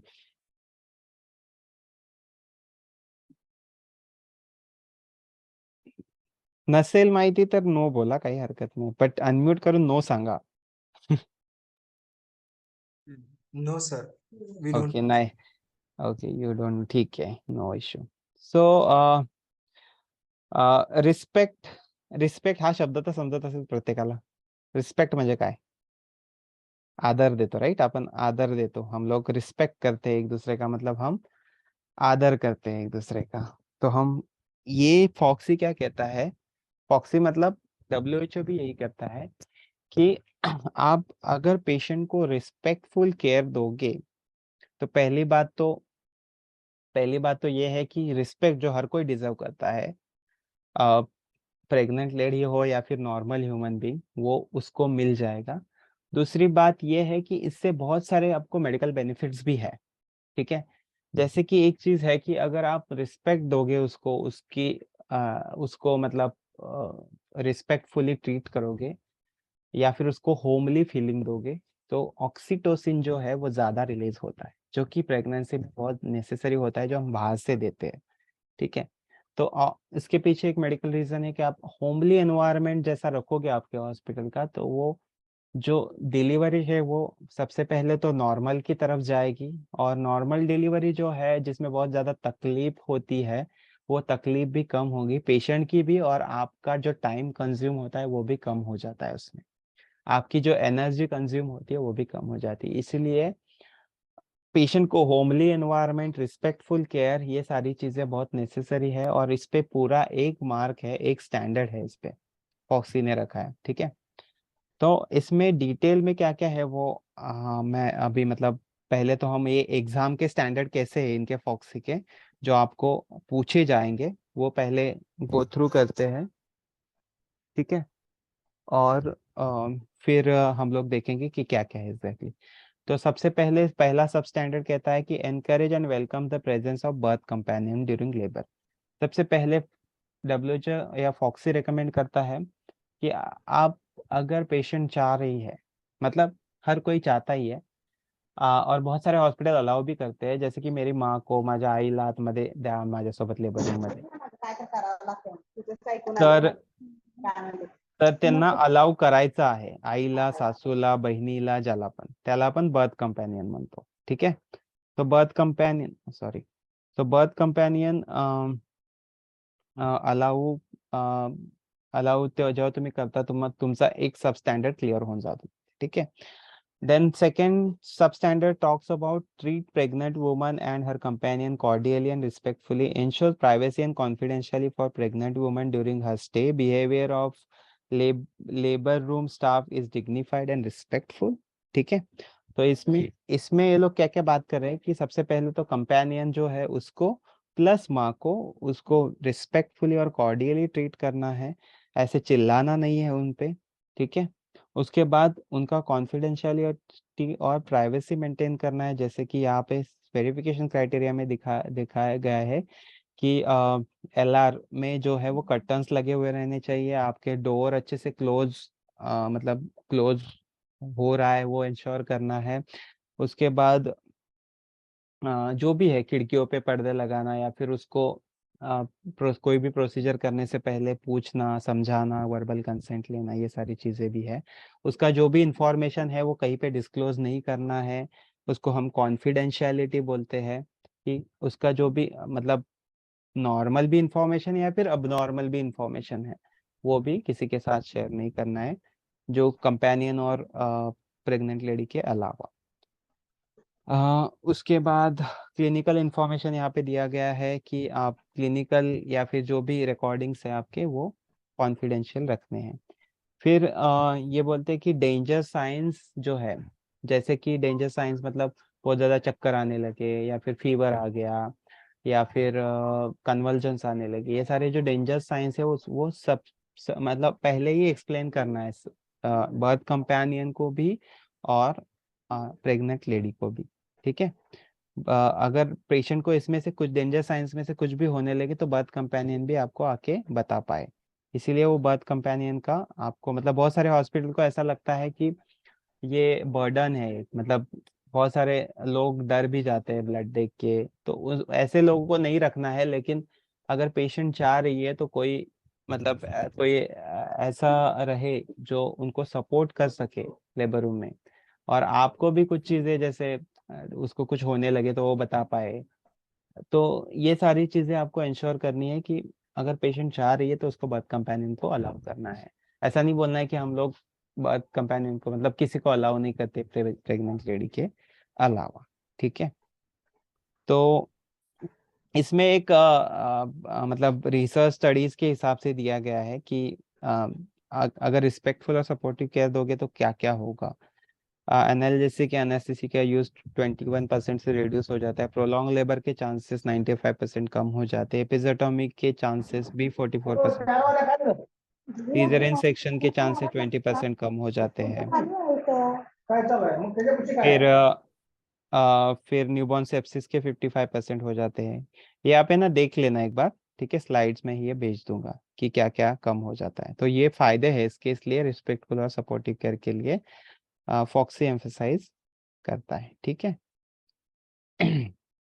अभी दो चीजें हैं इस पे कि emotional support देना है labour room में उनको, और बर्थ कंपेनियन को भी अलाउ करना है। ठीक है, तो ये सारे एक्चुअली कुछ गवर्नमेंट ऑफ इंडिया के NHM के पोस्टर्स हैं कि क्या क्या हो सकता है इससे, ये आप देख लेना बाद में। ठीक है, तो इसमें बार बार मुझे म्यूट करना पड़ा है सभी को। तो इसमें रिस्पेक्टफुल केयर में क्या क्या कंपोनेंट्स हैं। तो सबसे पहले क्या है कि डिग्निफाइड केयर, रिस्पेक्ट दे के बात करनी है हर बार, क्योंकि बहुत बार ऐसे ऐसे होता है, ऐसे देखा है मैंने गवर्नमेंट हॉस्पिटल्स में भी और प्राइवेट हॉस्पिटल में भी कि लेडी आई है आपके पास और वो मतलब अच्छे से ये नहीं कर पा रही है, डायलेट नहीं हो रही है, तो आप उसको बोलते अगं बाई जोर लाव ना, जोर लाव, जोर लाव, तुला काय समजते की नाही. बऱ्याच ठिकाणी असं शिव्या वगैरे देताना पण बघितलंय मी. तर ते तसं नाही करायचंय, तुम्हाला रिस्पेक्टफुलीच बोलायचंय त्यांच्याशी, तुमचा पेशन्स लूज नाही करायचंय तिथे. ठीक आहे, तुम्ही तिला पुश करायला सांगा, जोर लावायला सांगा, जे काय करायचं असेल ते रिस्पेक्टफुली तुम्ही ते सांगू शकता. ठीक है, देन हर बार कंसेंट लेना है कुछ भी करते वक्त, तो कंसेंटेड केयर इस पे दिया है। जैसे पीवी कर रहे हो, कुछ और चीज कर रहे हो, उसका डिलीवरी भी होते आया है, तब उसको बोलना है कि आपका फुल डायलेटेशन हो चुका है, तुमचा फुल डायलेट हो झालेलं आहे, तुमच्या अर्ध्या तासात डिलिव्हरी, अर्ध्या तासात किंवा जेवढा पण तुमचा एक्सपिरियन्स असेल की किती याच्यात होईल तेवढं त्यांना सांगून द्यायचंय. तुम्ही तिला सलाईन लावताय, तुम्ही तिला ऑक्सिटोसिन देताय, तर ते पण तुम्ही सांगून करा, कंसेंट घेऊन करा. ठीक है, privacy and confidentially maintain, then inform care, ये तो मैंने बताया आपको. फिर जो फिजिकल और वर्बल अब्यूज है वो नहीं करना है, जैसे मैंने बताया कि उठ ग बाई, जोर लाव ना, कळत नाही का तुला, तुझी दुसरी डिलिव्हरी आहे, किती वेळा झालंय, काय समजतं की नाही तुला, असं तसं, ये सब नहीं करना है. ठीक है, फिजिकल अब्यूज भी नहीं करना है. मैंने गवर्नमेंट हॉस्पिटल में ये भी देखा है कि कान के नीचे भी बजाते हैं. ठीक है, तो वो भी नहीं करना है. आप मैं आपको नहीं बोल रहा आप करते हो, पर गवर्नमेंट हॉस्पिटल में मैंने खुद के इससे मतलब मेरा जब इंटर्नशिप था तब मैंने देखा है. ठीक है, and again no abuse related to caste, मतलब जो भी है, जैसे लो अफोर्डिंग पेशेंट है तो उनको वैसे नहीं कि आपका वैसे मतलब किसी को सब्सिडी देते हैं हम लोग, किसी को कम कॉस्ट में देते हैं, तो उसको वैसे भी ये नहीं करना है, मतलब ज़्यादा पैसे की डिमांड या फिर उसको वो सुना के नहीं दिखाना है, हर एक को सेम ट्रीटमेंट देनी है. ठीक है, तो ओके, सो अभी ये सवाल है, ये केस सिनारियो है. किसी को तो मैं अभी पूछूंगा रैंडमली. पहले तो मैं सिलेक्ट कर लेता हूँ किसको पूछूं मैं। Kanchan Suryavanshi is from which hospital? Bhatia, okay sorry, Bhatia रहने दो आप। राघोजी किडनी हॉस्पिटल, आप अपने आप को अनम्यूट कर पाते हो या फिर आपका कुछ मतलब, मुझे ऐसा लगता है आप बड़े स्क्रीन पे कहीं पे देखते हो तो आप शायद अनम्यूट नहीं कर पाते खुद को, ऐसा है क्या प्रॉब्लेम? ओके, क्योंकि कारण मी पहिल्या सेशन मध्ये पण बघितलं तुमचं, म्हणजे मी तुम्हाला प्रश्न विचारला तुम्ही स्वतःला अनम्यूट केलंच नाही कधी. ठीक आहे, so okay. So, which was that hospital, the sisters sitting alone with Dr. Majbin? Which was that hospital? Is she still there? I can't see. Dr. Mahajapin is from Apex Hospital. Apex only. Okay, okay. So छोड़ Yeah. दो Apex, तो ठीक है.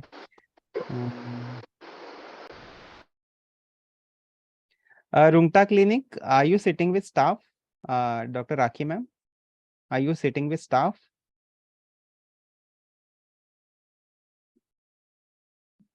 I think Rungta Clinic भी inactive हो गया.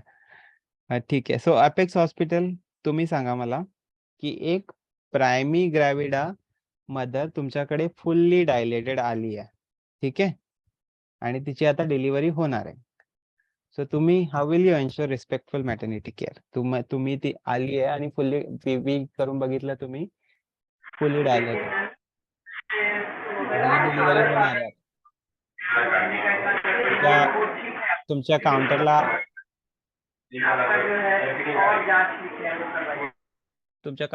ती आली, तुम्हाला आता तुम्ही तिला घेतलं पीवी एक्झामिनेशन ओपीडी मध्येच घेतलं किंवा लेबर रूम मध्येच डायरेक्टली घेतलं, तुम्ही बघितलं की फुल्ली डायलेटेड आहे, आता काय कराल?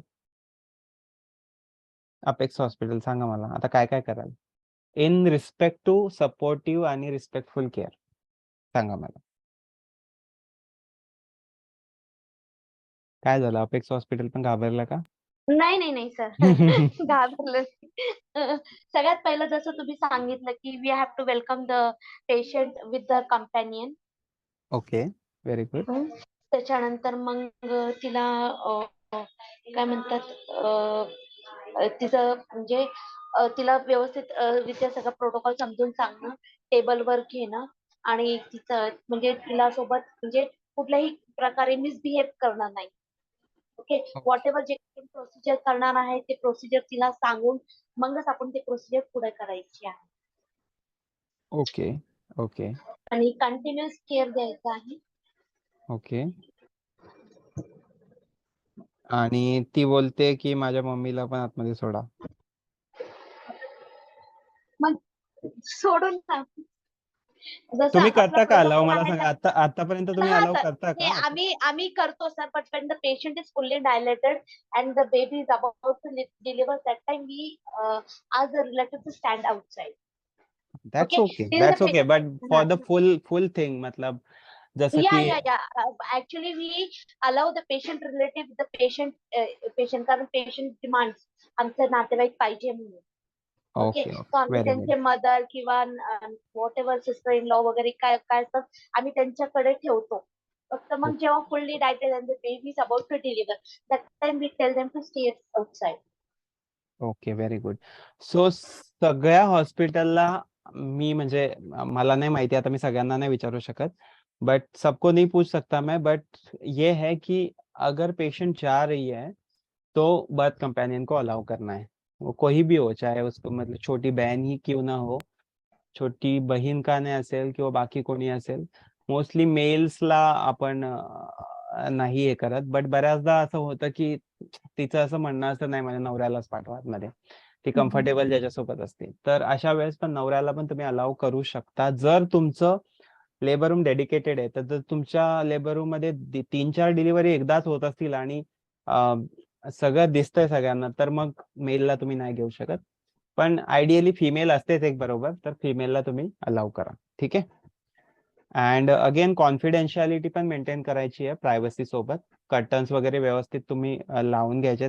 फॉक्सी असेसमेंट मध्ये, मान्यता असेसमेंट मध्ये तुमचे ते सगळं बघितलं जाणार, ते तुम्हाला विचारणार नाही कोणी, वो आपको पूछेंगे नहीं ऐसे सर कि कर्टन लगाया क्या दिखाओ, वो जस्ट राउंड लेते वक्त ही ऑब्जर्व कर लेंगे। अगर कर्टन्स नहीं आपका दिखा वो लेबर रूम में, तो फिर आपका वो मार्क कट जाएगा। ठीक है, तो मेक श्योर कि आपकी सारी चीजें अवेलेबल हो वहां पे, जो भी मैं अभी बता रहा हूँ। ठीक है, तो ये सारे बर्थ कंपेनियन के फायदे है कि क्या क्या है। वो पेशेंट को इमोशनल सपोर्ट भी प्रोवाइड कर सकती है, जो कि आप भी कर सकते हो, बट वो कैसा आहे की ती जी असते ती ओळखीचा माणूस जर असेल जवळ, तर त्यांना जास्त कम्फर्टेबल वाटतं.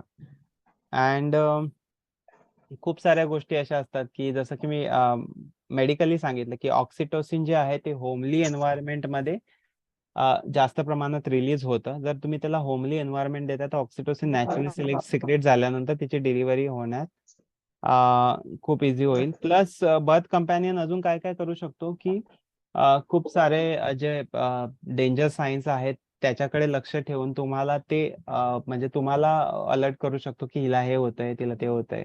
चक्कर यायला लागली तर पेशंट सांगू नाही शकत. पेशंट त्या याच्यामध्ये डिस्कम्फर्टमध्ये असेल, पण बर्थ कंपॅनियन तुम्हाला सांगू शकतोय की हिला हे व्हायला लागले वगैरे. कधी कधी तुम्ही साईडला असता आणि तुम्हाला नाही माहिती तिला काय आकडी वगैरे यायला लागली किंवा काय. सो ह्या सगळ्या गोष्टी. ठीक आहे, सो ठीक आहे.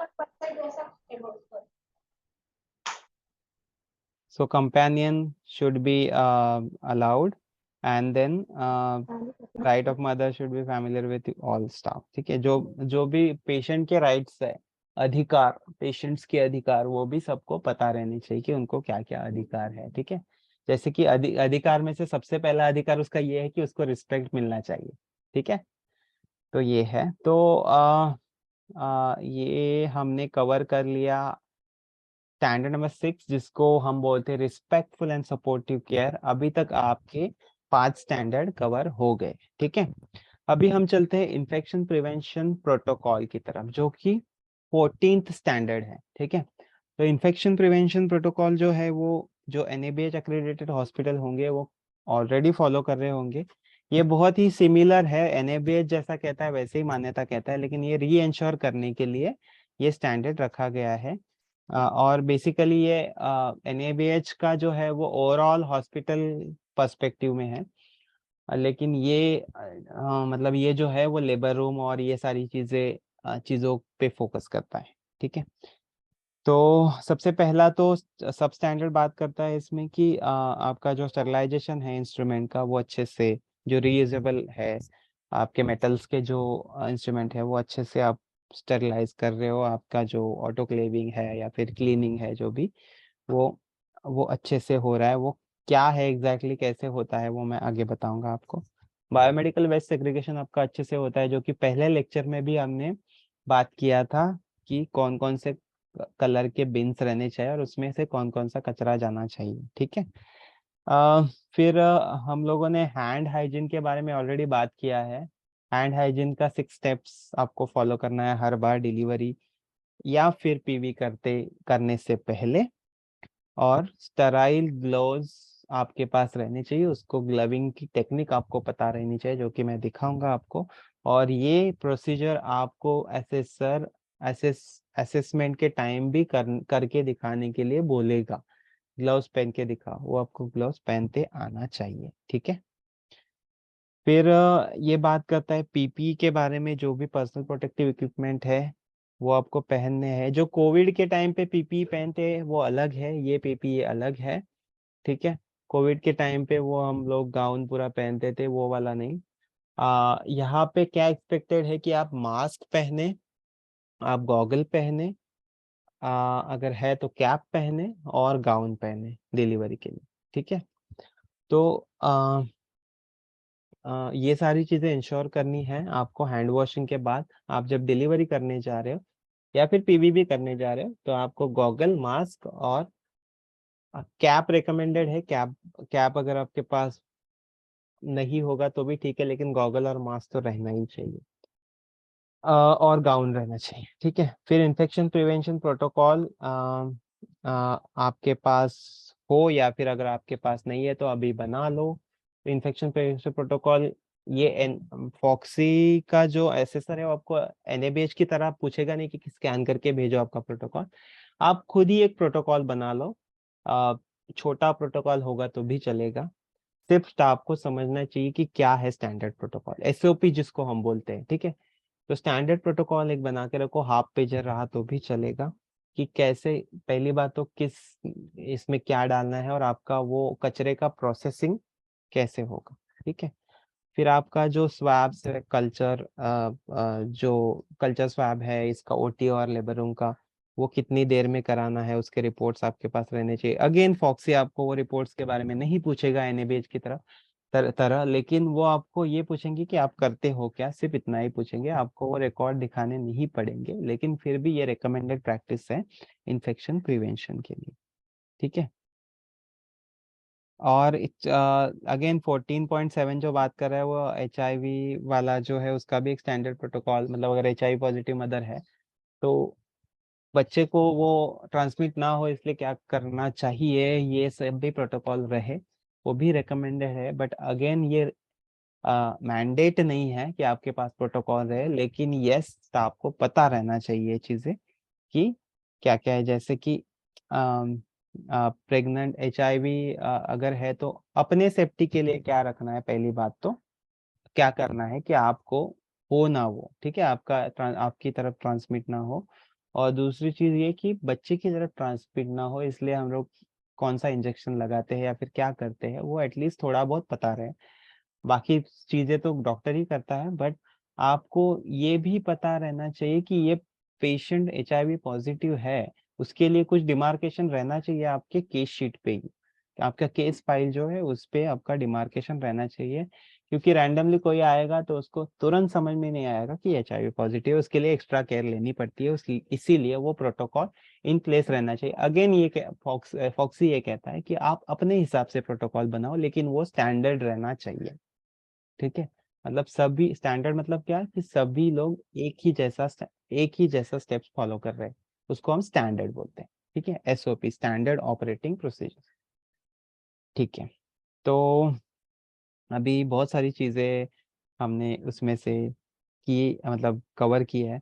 तो पहले तो हैंड वॉशिंग आता है, 6 स्टेप्स से कैसे करना है, फिर PPE के बारे में बताया मैंने क्या क्या है, लेबर रूम में क्या क्या PPE पहनते हैं, प्रोसेसिंग मतलब आपका ऑटोक्लेविंग और आपका स्टरलाइजेशन, फिर शार्प्स का डिस्पोजल आपका, फिर शार्प्स का डिस्पोजल में कुछ एक्स्ट्रा नहीं करना है, आपका सिर्फ शार्प बॉक्स अलग से रखना है, ठीक है। और वो शार्प बॉक्स का जो भी है, जहाँ जैसे भी आपका जो भी एजेंसी है लेके जाता है, उनको सिर्फ हैंड ओवर करना है, वो शार्प यहाँ वहाँ नहीं डालने हैं, वही है सिर्फ, मतलब फॉक्सी यही करता है, ठीक है, कहता है। फिर आपका आता है क्लीन एनवायरनमेंट, वो तो नॉर्मली हमको रखना ही है। और ये सोशल डिस्टेंसिंग कोविड के टाइम पे था, तो सोशल डिस्टेंसिंग का अभी कुछ मतलब ऐसा है नहीं, ठीक है। और बायोमेडिकल वेस्ट डिस्पोजल का भी उतना ध्यान नहीं, मतलब उतना एम्फसाइज नहीं करते हैं वो लोग। आपको अभी फिलहाल तो क्या होता है कि आप कलर कोडेड बिन्स में जमा करते हो, एक जगह पे कलर कोडेड बिन में रख देते हो और आपको वो BMW एजेंसी को आप दे देते हो, तो उसमें कुछ है नहीं। बट उसमें कुछ चीजें हैं, जैसे ट्रांसपोर्ट करते वक्त क्या क्या केयर करनी है, वो आपको अगले स्लाइड्स में मैं बताऊंगा, ठीक है। फिर हाँ, अभी मैं एक सवाल पूछना चाहूंगा, ठीक है। किसी ने 6 क्लीन्स के बारे में सुना है? किसी ने 6 क्लीन्स के बारे में सुना है? 6 क्लीन्स,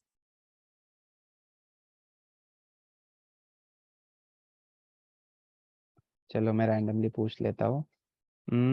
चलो भाटिया हॉस्पिटल ही बता दो कि 6 क्लीन्स क्या है, सुना है तो यस बोलो, नहीं डोंट नो। नहीं सुना, ठीक है। किसी और ने सुना है? अपेक्स हॉस्पिटल या फिर उंगटा क्लिनिक? 6 क्लीन्स नहीं सुना है, ओके। तो फॉक्सी मैं ही बता देता हूँ, ठीक है। 5 movements. Yes, sir. We know. You know that, ठीक है, Yes, sir. I'm on. ठीक है। तो क्या है ये, बता सकते हैं आप? हाँ तरह, Hello. हाँ, WHO के 5 मोमेंट के बारे में सुना है आपने? Yes, sir. Yes, sir. हाँ बताइए। First of all it is patient को पहले हाथ लगाने से पहले हैंड वॉशिंग करना है। आफ्टर पेशेंट को टच करने के बाद हैंड वॉशिंग करना है। पेशेंट के सराउंडिंग को अगर हाथ लगाए तो तब करना है, या कौन से पेशेंट को प्रोसीजर वगैरह करने से पहले और करने के बाद, या फिर किसी बॉडी फ्लूइड या इसको टच हुआ तो तब क्लीन करना है। Okay. Very good. Very good. Which hospital? Apex Hospital, ना? या ओके सो इन्होंने जो 5 मोमेंट्स है वो बताए। इसके साथ मैंने 6 क्लीन्स भी पूछा था, तो 6 क्लीन्स जो है वो है पहले तो डिलीवरी के टाइम। ये जो 5 मोमेंट है ये तो है ही हैंड हाइजीन के लिए। उसके साथ शायद वो अगला स्लाइड है, मैं बताऊंगा आपको। तो उसमें है clean perineum, clean cord clamp, clean surface, clean hand, clean towel and clean pad, perineum pad. ठीक है, तो ये 6 क्लीन जो है वो भी इंश्योर करने हैं आपको। वो अगले वाले स्लाइड्स में होगा। ठीक है, इसके साथ आइडियली रहना चाहिए वो। तो ये 5 मोमेंट्स है, कब आपको हैंड वॉश करना है ये ध्यान में रखना है। एक बिफोर है, सॉरी 2 बिफोर है और 3 आफ्टर है। ठीक है, तो ये आपको बाय हार्ट करके रखने हैं क्योंकि ये फॉक्सी असेसर आपको पूछेगा। ठीक है, अभी हैंड हाइजीन का देखो यहाँ पे भी दिया हुआ है सुमन के का फॉर्मूला से। सबसे पहला है दूसरा जो पिक्चर है ना वहाँ पे देखो, जैसे अपेक्स हॉस्पिटल ने ही बताया था कि हैंड वॉशिंग के पहले आप सोप लोगे, उसके बाद वेट करोगे उसको, टैप स्टार्ट करोगे, उसके बाद आप पाम टू पाम पहला करोगे एस सीधा, फिर उल्टा करोगे। दूसरा पिक्चर देखो, तीसरा पिक्चर मुट्ठी को आप क्लीन करोगे, उसके बाद आप अंगूठे को क्लीन करोगे, फिर नाखून क्लीन करोगे और फिर कलाई क्लीन करके हैंड वॉश कर दोगे। ठीक है, तो ये जो प्रोसीजर है ये 40 to 60 मिनट तक आपको करना है। ठीक है, और आपका जो सॉल्यूशन रहना चाहिए जो भी आप हैंड वॉशिंग के लिए यूज करें वो 75% अल्कोहल बेस्ड रहना चाहिए। ठीक है, अभी पीपीए के बारे में मैंने बात किया। ये सारे पीपीईज है, जैसे कि ये गाउन है, ये गाउन है, ग्लव्स है, कैप है, फिर ये है गॉगल्स है, मास्क है आपका। ठीक है, ये पीपीटी वापस एक बार देख लेना। ठीक है, ये पुटिंग पीपीटी पीपी ऐसा कुछ सच है नहीं, ये कोविड के टाइम पे किया था, मतलब ज़्यादा एम्फेसाइज था इस पे, तो ये स्लाइड्स हम स्कीप करते हैं। ठीक है, सो अभी चलते हैं हम कि आपका जो आइटम्स है, यूज्ड आइटम जो मेटल्स वाले हैं वो ये कैसे करने हैं। ठीक है, स्टरलाइज कैसे करने हैं। तो सबसे पहले तो ये दिया है कि क्लोरीन सॉल्यूशन कैसे बनाना है। आप अभी क्या यूज करते हो क्लीनिंग के लिए? Bhatia hospital, apex hospital, Raghoji kidney hospital, आप यूज क्या करते हो क्लीनिंग के लिए? फ्लोर क्लीनिंग या फिर लेबर रूम क्लीनिंग के लिए क्या यूज करते हो, या फिर स्टरलाइजेशन के पहले इंस्ट्रूमेंट किसमें डालते हो? S2 sorry, hypochlorite solution. S2 okay, hypochlorite solution, soap solution, and then फिर अगर तो ये आप बनाते हो सॉल्यूशन या फिर आपके बॉटल में ये लिक्विड ही आता है, लिक्विड फॉर्म में 5%? नहीं सर, लिक्विड फॉर्म में भी आता है, और हम लोग कैन अगर लाते हैं तो सोल्यूशन डाइल्यूट करके भी बनाते हैं। ओके, वो कैसे बनाते हो एक बार बता पाओगे? 5 ml 1 लीटर बॉटल में डालते हैं ओके, और डाइल्यूट करके फिर वो पहले इंस्ट्रूमेंट सोप वाटर से वॉश करते हैं, फिर उसको सोडियम हाइपो में थोड़ा देर सोक करके रखते हैं, और देन ड्राई अप करके फिर हम लोग स्टरलाइजेशन करते हैं। ओके, ओके, ठीक है। आपको और अगर ब्लीचिंग पाउडर से भी ये बनता है 5% क्लोराइड सॉल्यूशन, आपको पता है? बनता है sir, but we don't use that protocol. Okay, लेकिन पता है ना, बाकी हॉस्पिटल्स हाँ को पता है पता क्या? है। ओके, तो यहाँ पे वही दिया हुआ है कि 1 लीटर ये लेना है, take 1 litre. Water in plastic bucket and 15 ग्राम जो है ब्लीचिंग पाउडर उसमें डालना है, मैं जैसे कि 3 टीस्पून, और उसका पेस्ट बनाना है। और फिर वो जो है वो वाटर आपको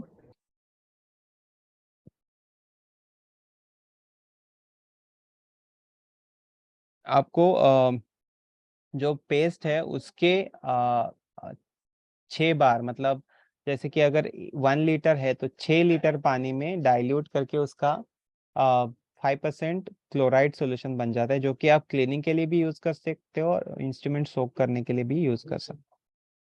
ठीक है, तो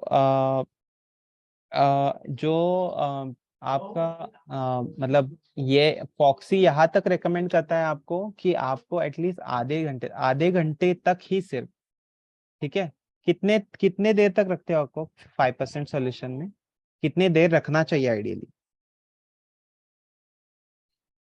इंस्ट्रूमेंट जब स्टेराइल करना है, आपने वॉश किया, और कितनी देर तक रखते हो आप इसमें हाइपो सॉल्यूशन में? 20 minutes contact precaution. करेक्ट, 20 से मैक्स टू मैक्स आधा घंटा, क्योंकि उसके बाद वो इंस्ट्रूमेंट खराब होने लगेगा, उसका शार्पनेस जो है वो भी कम होने लगता है। ठीक है, क्योंकि वो केमिकल है इसलिए। तो उस फॉक्सी यहाँ तक रेकमेंड करता है कि आप एटलीस्ट वो इंस्ट्रूमेंट जो है वो आप पहले वाटर से क्लीन करो, टैप वाटर से, फिर उसको हाइपो में डाल दो, और उसके बाद आप जो भी मतलब जो भी जैसे भी स्टेरिलाइजेशन करते हो आपके ड्रम में, ठीक है, वो उसका प्रेशर कितना रखना है या फिर क्या करना है, वो जैसा आपका प्रोटोकॉल होगा वैसा, लेकिन वो आपको प्रोटोकॉल याद रखना चाहिए। जो भी स्टेरिलाइजेशन करता होगा वो बंदे को वो पूछेंगे, ठीक है, तो वो उसको आना चाहिए आपका जो भी प्रोटोकॉल है वो। ठीक है, कोई सा भी प्रेशर यूज करते होंगे आप, या फिर कौन सा टेक्निक यूज करते हो आप। ठीक है, तो अभी इसका हो गया कि स्टरलाइजेशन, इसका आगे भी स्लाइड्स है कुछ, उसके बारे में और डिटेल में डिस्कस करेंगे, लेकिन उससे पहले हम लोग डिस्कस करेंगे कि कौन से डब्बे में क्या क्या डालना है। सेग्रीगेशन, इसमें अभी जो वेस्ट डिस्पोजल है उसमें क्या क्या चीजें करनी है। सबसे पहले तो सेग्रीगेशन जरूरी है, फिर कलेक्शन, स्टोरेज, एंड फिर ट्रांसपोर्टेशन और ट्रीटमेंट एंड डिस्पोजल। ये ट्रीटमेंट एंड डिस्पोजल वाला तो अपने पास कुछ है नहीं, ठीक है, वो तो हम BMW इसको दे देते हैं, तो इसका नहीं, लेकिन ट्रांसपोर्टेशन तक अपना रोल है। ठीक है, जो क्लास 4 वर्कर है उनको भी ये पता रहना चाहिए, क्योंकि वो मोस्टली ले जाते हैं ये चीजें। ठीक है, तो ये आई थिंक हम लोगों ने फर्स्ट सेशन में ही कर दिया था। ये एक बार और PPT देख लेना, येलो में क्या जाता है, रेड में क्या जाता है, व्हाइट में क्या जाता है, और पंक्चर प्रूफ में क्या जाता है। ठीक है, तो ये सारी चीजों पे वापस नहीं हम लोग ये करते हैं, डिस्कशन नहीं करते। आप एक बार PPT देख लेंगे ना, नेक्स्ट टाइम मैं सवाल पूछूंगा किसी से भी। ठीक है, मतलब मेंटरिंग सेशन में, अपना जो रिवीजन सेशन रहेगा उसमें। तो ये ऐसे डब्बे दिखाए गए हैं यहाँ पे, सेग्रीगेट कैसे करना है। फिर ये अगेन वही दिया गया है डिस्क्रिप्शन, किस में क्या जाएगा, ब्लू में क्या जाएगा, येलो में क्या जाएगा, ब्लैक में क्या जाएगा। ठीक है, तो यहाँ पे देखो कलेक्शन वाला ये दिया गया है कि कलेक्शन ऐसे नहीं होना चाहिए कि पूरा डब्बा, मतलब जो बड़ा वाला डब्बा है आपका वो भर गया है और फिर आप बाहर खींच रहे हो। वो 75% भर जाने पर ही आपको, या तो जहाँ पे भी आपको देना है या फिर आपको बायोमेडिकल वेस्ट एजेंसी को देना है तब देना है। ठीक है, पूरा भरने के बाद या फिर भर के जाने के बाद अगर आप उसको ट्रांसपोर्ट कर रहे हो तो वो बहुत गलत बात है, क्योंकि देखो ये साइड में जो आदमी है उसको लग गया है वो। ठीक है, तो ये कुछ भी हो सकता है, इसमें कुछ भी इन्फेक्शन रह सकता है, या फिर शार्प से उसको कुछ भी हो सकता है, इसलिए हॉस्पिटल वेस्ट है ये। तो ये इसमें बहुत केयरफुल करना है, इसमें रॉन्ग दिया है, इसमें करेक्ट दिया है। ठीक है, फिर ये जो बंदा खींच के लेके जा रहा है ट्रांसपोर्टेशन, इसका ऐसे कर रहा है, ये गलत बात है। ठीक है, ये सही चीज है कि डायरेक्टली कंटेनर उठा के लेके जाओ, और फिर जहाँ पे भी आपको डालना है वहां पे डाल। उसके बाद हम बोलते हैं कि ब्लड स्पिलेज या फिर मर्क्यूरी स्पिलेज रहता है, तो उसमें क्या क्या रहना चाहिए। तो इसमें दिया गया है कि आपके पास प्लास्टिक जिपर बैग रहनी चाहिए, ड्रॉपर रहना चाहिए, पीपीई रहना चाहिए, उसमें हेवी पेपर कार्ड रहना चाहिए और एब्जॉर्बेंट मटेरियल भी रहना चाहिए। तो अगर मर्क्यूरी स्पिल हो जाता है, जैसे थर्मामीटर से हो या फिर बीपी अपरेटस से हो, तो मर्क्यूरी भी डेंजरस रहता है। इसीलिए ये चीजें आप किसी भी टेक्निक से जहां गिरा है वहां से आप उठा सकते हो। इसीलिए आपका ये किट रेडी रहना चाहिए। वो आपको प्रोसीजर नहीं पूछेंगे फॉक्सी assessor, but at least kit ready है कि नहीं ये पूछेंगे। तो आपको अगर ड्रॉपर से उठाना है तो ड्रॉपर से उठाओ, जैसे भी अप्रोप्रिएट लगता है। आपको पेपर से उठाना है, पेपर से उठा के बॉटल में बंद कर दो उसको, या फिर वो जो जिपर बैग है उसमें डाल के उसका डिस्पोजल जो है वो बाकी लोग करेंगे, लेकिन आपको उठाते आना चाहिए वो। ठीक है, तो मर्क्यूरी स्पिलेज का तो यही दिया गया है प्रोसीजर। ब्लड स्पिलेज हो जाने के बाद क्या क्या करना है? अगर ब्लड स्पिलेज हो जाता है तो उसके ऊपर आपको पेपर डालना है। ठीक है, तो आपके ब्लड स्पिलेज इसमें जिनका एनएबीएच होगा उनको ये पता होगा ब्लड स्पिलेज किट में क्या क्या रहना चाहिए। न्यूज़पेपर रहेगा आपका।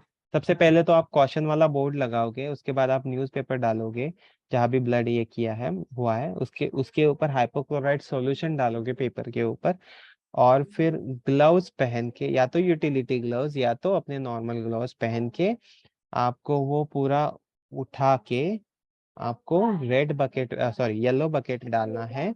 और फिर उसके बाद माउशी को बोलना है कि ये सरफेस क्लीन करे, और उसके बाद ही वो कॉशन वाला बोर्ड हटा के बाजू में रखना है। ठीक है, तो यहाँ पे भी दिया गया स्मॉल स्पिलेज पे टिश्यू पेपर डाला है, फिर उस पे क्लोराइड सॉल्यूशन डाला, और फिर वो वाइप करते वक्त निकाल लिया। लार्ज स्पिलेज पे आपको बड़ा वाला पेपर लगेगा, यहाँ पे छोटा टिश्यू पेपर है। और यहाँ पे भी वही दिया है कि 5% क्लोराइड सोल्यूशन ऊपर डाले और फिर ठीक करें। सबसे पहले पीपीई पहनना है, ये भी याद रखना, क्योंकि पीपीई ऐसे ही नहीं रखा है वो बॉक्स में। तो ये हो गया ये। हाँ, अभी मैं बात कर रहा था कि आपका जो कल्चर स्वैब है या फिर फ्यूमिगेशन है वो कितने टाइम के बाद करना है। ठीक है, सो फ्यूमिगेट जो करना है ओटी वीकली करना है, और लेबर रूम जो है वो मंथली करना है। ठीक है, अभी फ्यूमिगेशन का तो वो लोग आपको कुछ ज्यादा पूछेंगे नहीं, बट ये चीजें आपको पता रहनी चाहिए। ठीक है, तो स्वैप कल्चर जो है वो कहाँ कहाँ से उठा सकते हैं? Delivery table, door handles, procedure light etcetera. और ये स्वैप कल्चर भी 1 महीने में एक बार करना रिकमेंडेड है। जिनके जिनके एनएबीएच है ये तो उनको लगता ही है, लेकिन फॉक्सी ने भी ये रिकमेंड किया है। अगेन मैं कहूँगा कि आपको आपके रिपोर्ट्स देखने कोई नहीं चाहेगा, लेकिन ये पूछेंगे जरूर आपको। ठीक है, क्योंकि फॉक्सी ज्यादा प्रैक्टिसेस पे बिलीव करता है रादर देन डॉक्यूमेंटेशन। तो ये आपको ये नहीं पूछेंगे कि आपने स्वैप कल्चर रिपोर्ट आपका दिखाओ या फिर जो भी है। ठीक है, तो ये कोविड वाला तो ठीक है, मतलब हम स्किप करते हैं।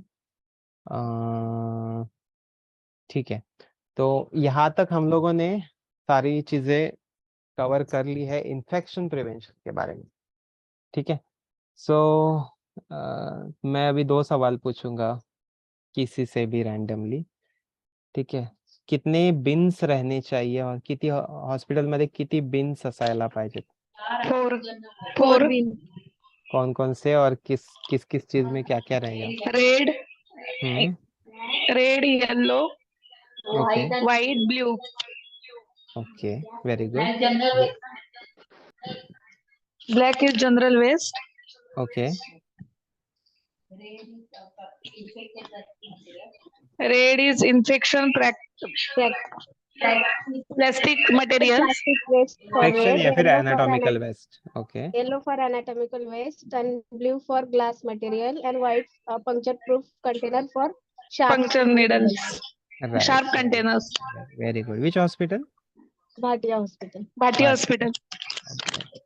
ठीक है, तो आज तो मुझे ये दिख रहे हैं, 2 ही एक्टिव हॉस्पिटल दिख रहे हैं। हाइपोक्लोराइड सॉल्यूशन कैसे प्रिपेयर करते हैं? अपेक्स हॉस्पिटल बताइए मुझे, मैंने अभी बताया आपको। Chlorine 1:4. Hello. हाँ, Take 15 grams of bleaching powder and add in 6 liters of water. Make a paste and add in 6 liters of water and you can use it. Okay, ठीक है, वेरी गुड। सो आज के लिए है इतना ही है, बट द थिंग इज कि आपको ये सारी चीजें, बहुत सारी चीजें इसमें, मतलब जिसने जिसने आंसर किया वो ठीक है, बट बाकी सारे लोगों को बहुत सारी चीजें आपको मतलब बाय हार्ट करनी पड़ेगी, ठीक है, पढ़नी पड़ेगी अच्छे से और आपके वो दिमाग में डालनी पड़ेगी, ठीक है, कि यही प्रैक्टिस करना है। तो आज हम लोगों ने 3 स्टैंडर्ड कवर किए। एक तो था पीवी एग्जामिनेशन, एक था रिस्पेक्टफुल मैटरनिटी केयर और एक था इन्फेक्शन प्रिवेंशन, ठीक है। तो इन्फेक्शन प्रिवेंशन का भी हम लोगों ने सारा, आई थिंक ये की मैसेजेस जो है ऑलरेडी डिस्कस कर चुके हैं हम लोग। किसी को कुछ डाउट है अभी? ग्लविंग टेक्निक और हैंड वॉशिंग टेक्निक मैं बताऊंगा आपको नेक्स्ट मेंटरिंग में, ठीक है। उसके अलावा किसी को कुछ डाउट है?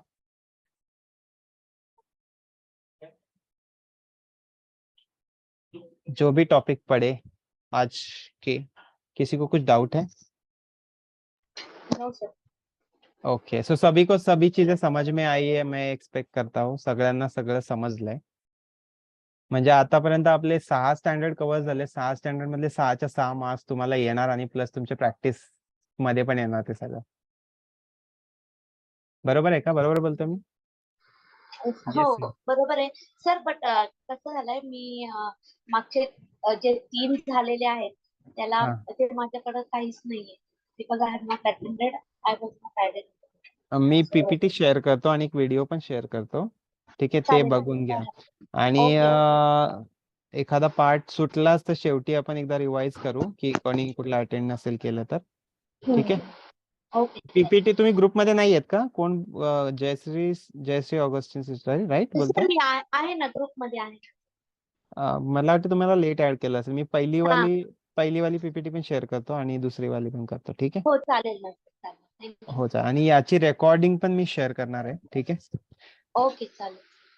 ओके, ठीक है, then thank you so much everyone. Friday 3 p.m. again for revision of this three standard. So everyone be on time on Friday. Okay, thank you, sir. Okay, thank you so much. Thank you.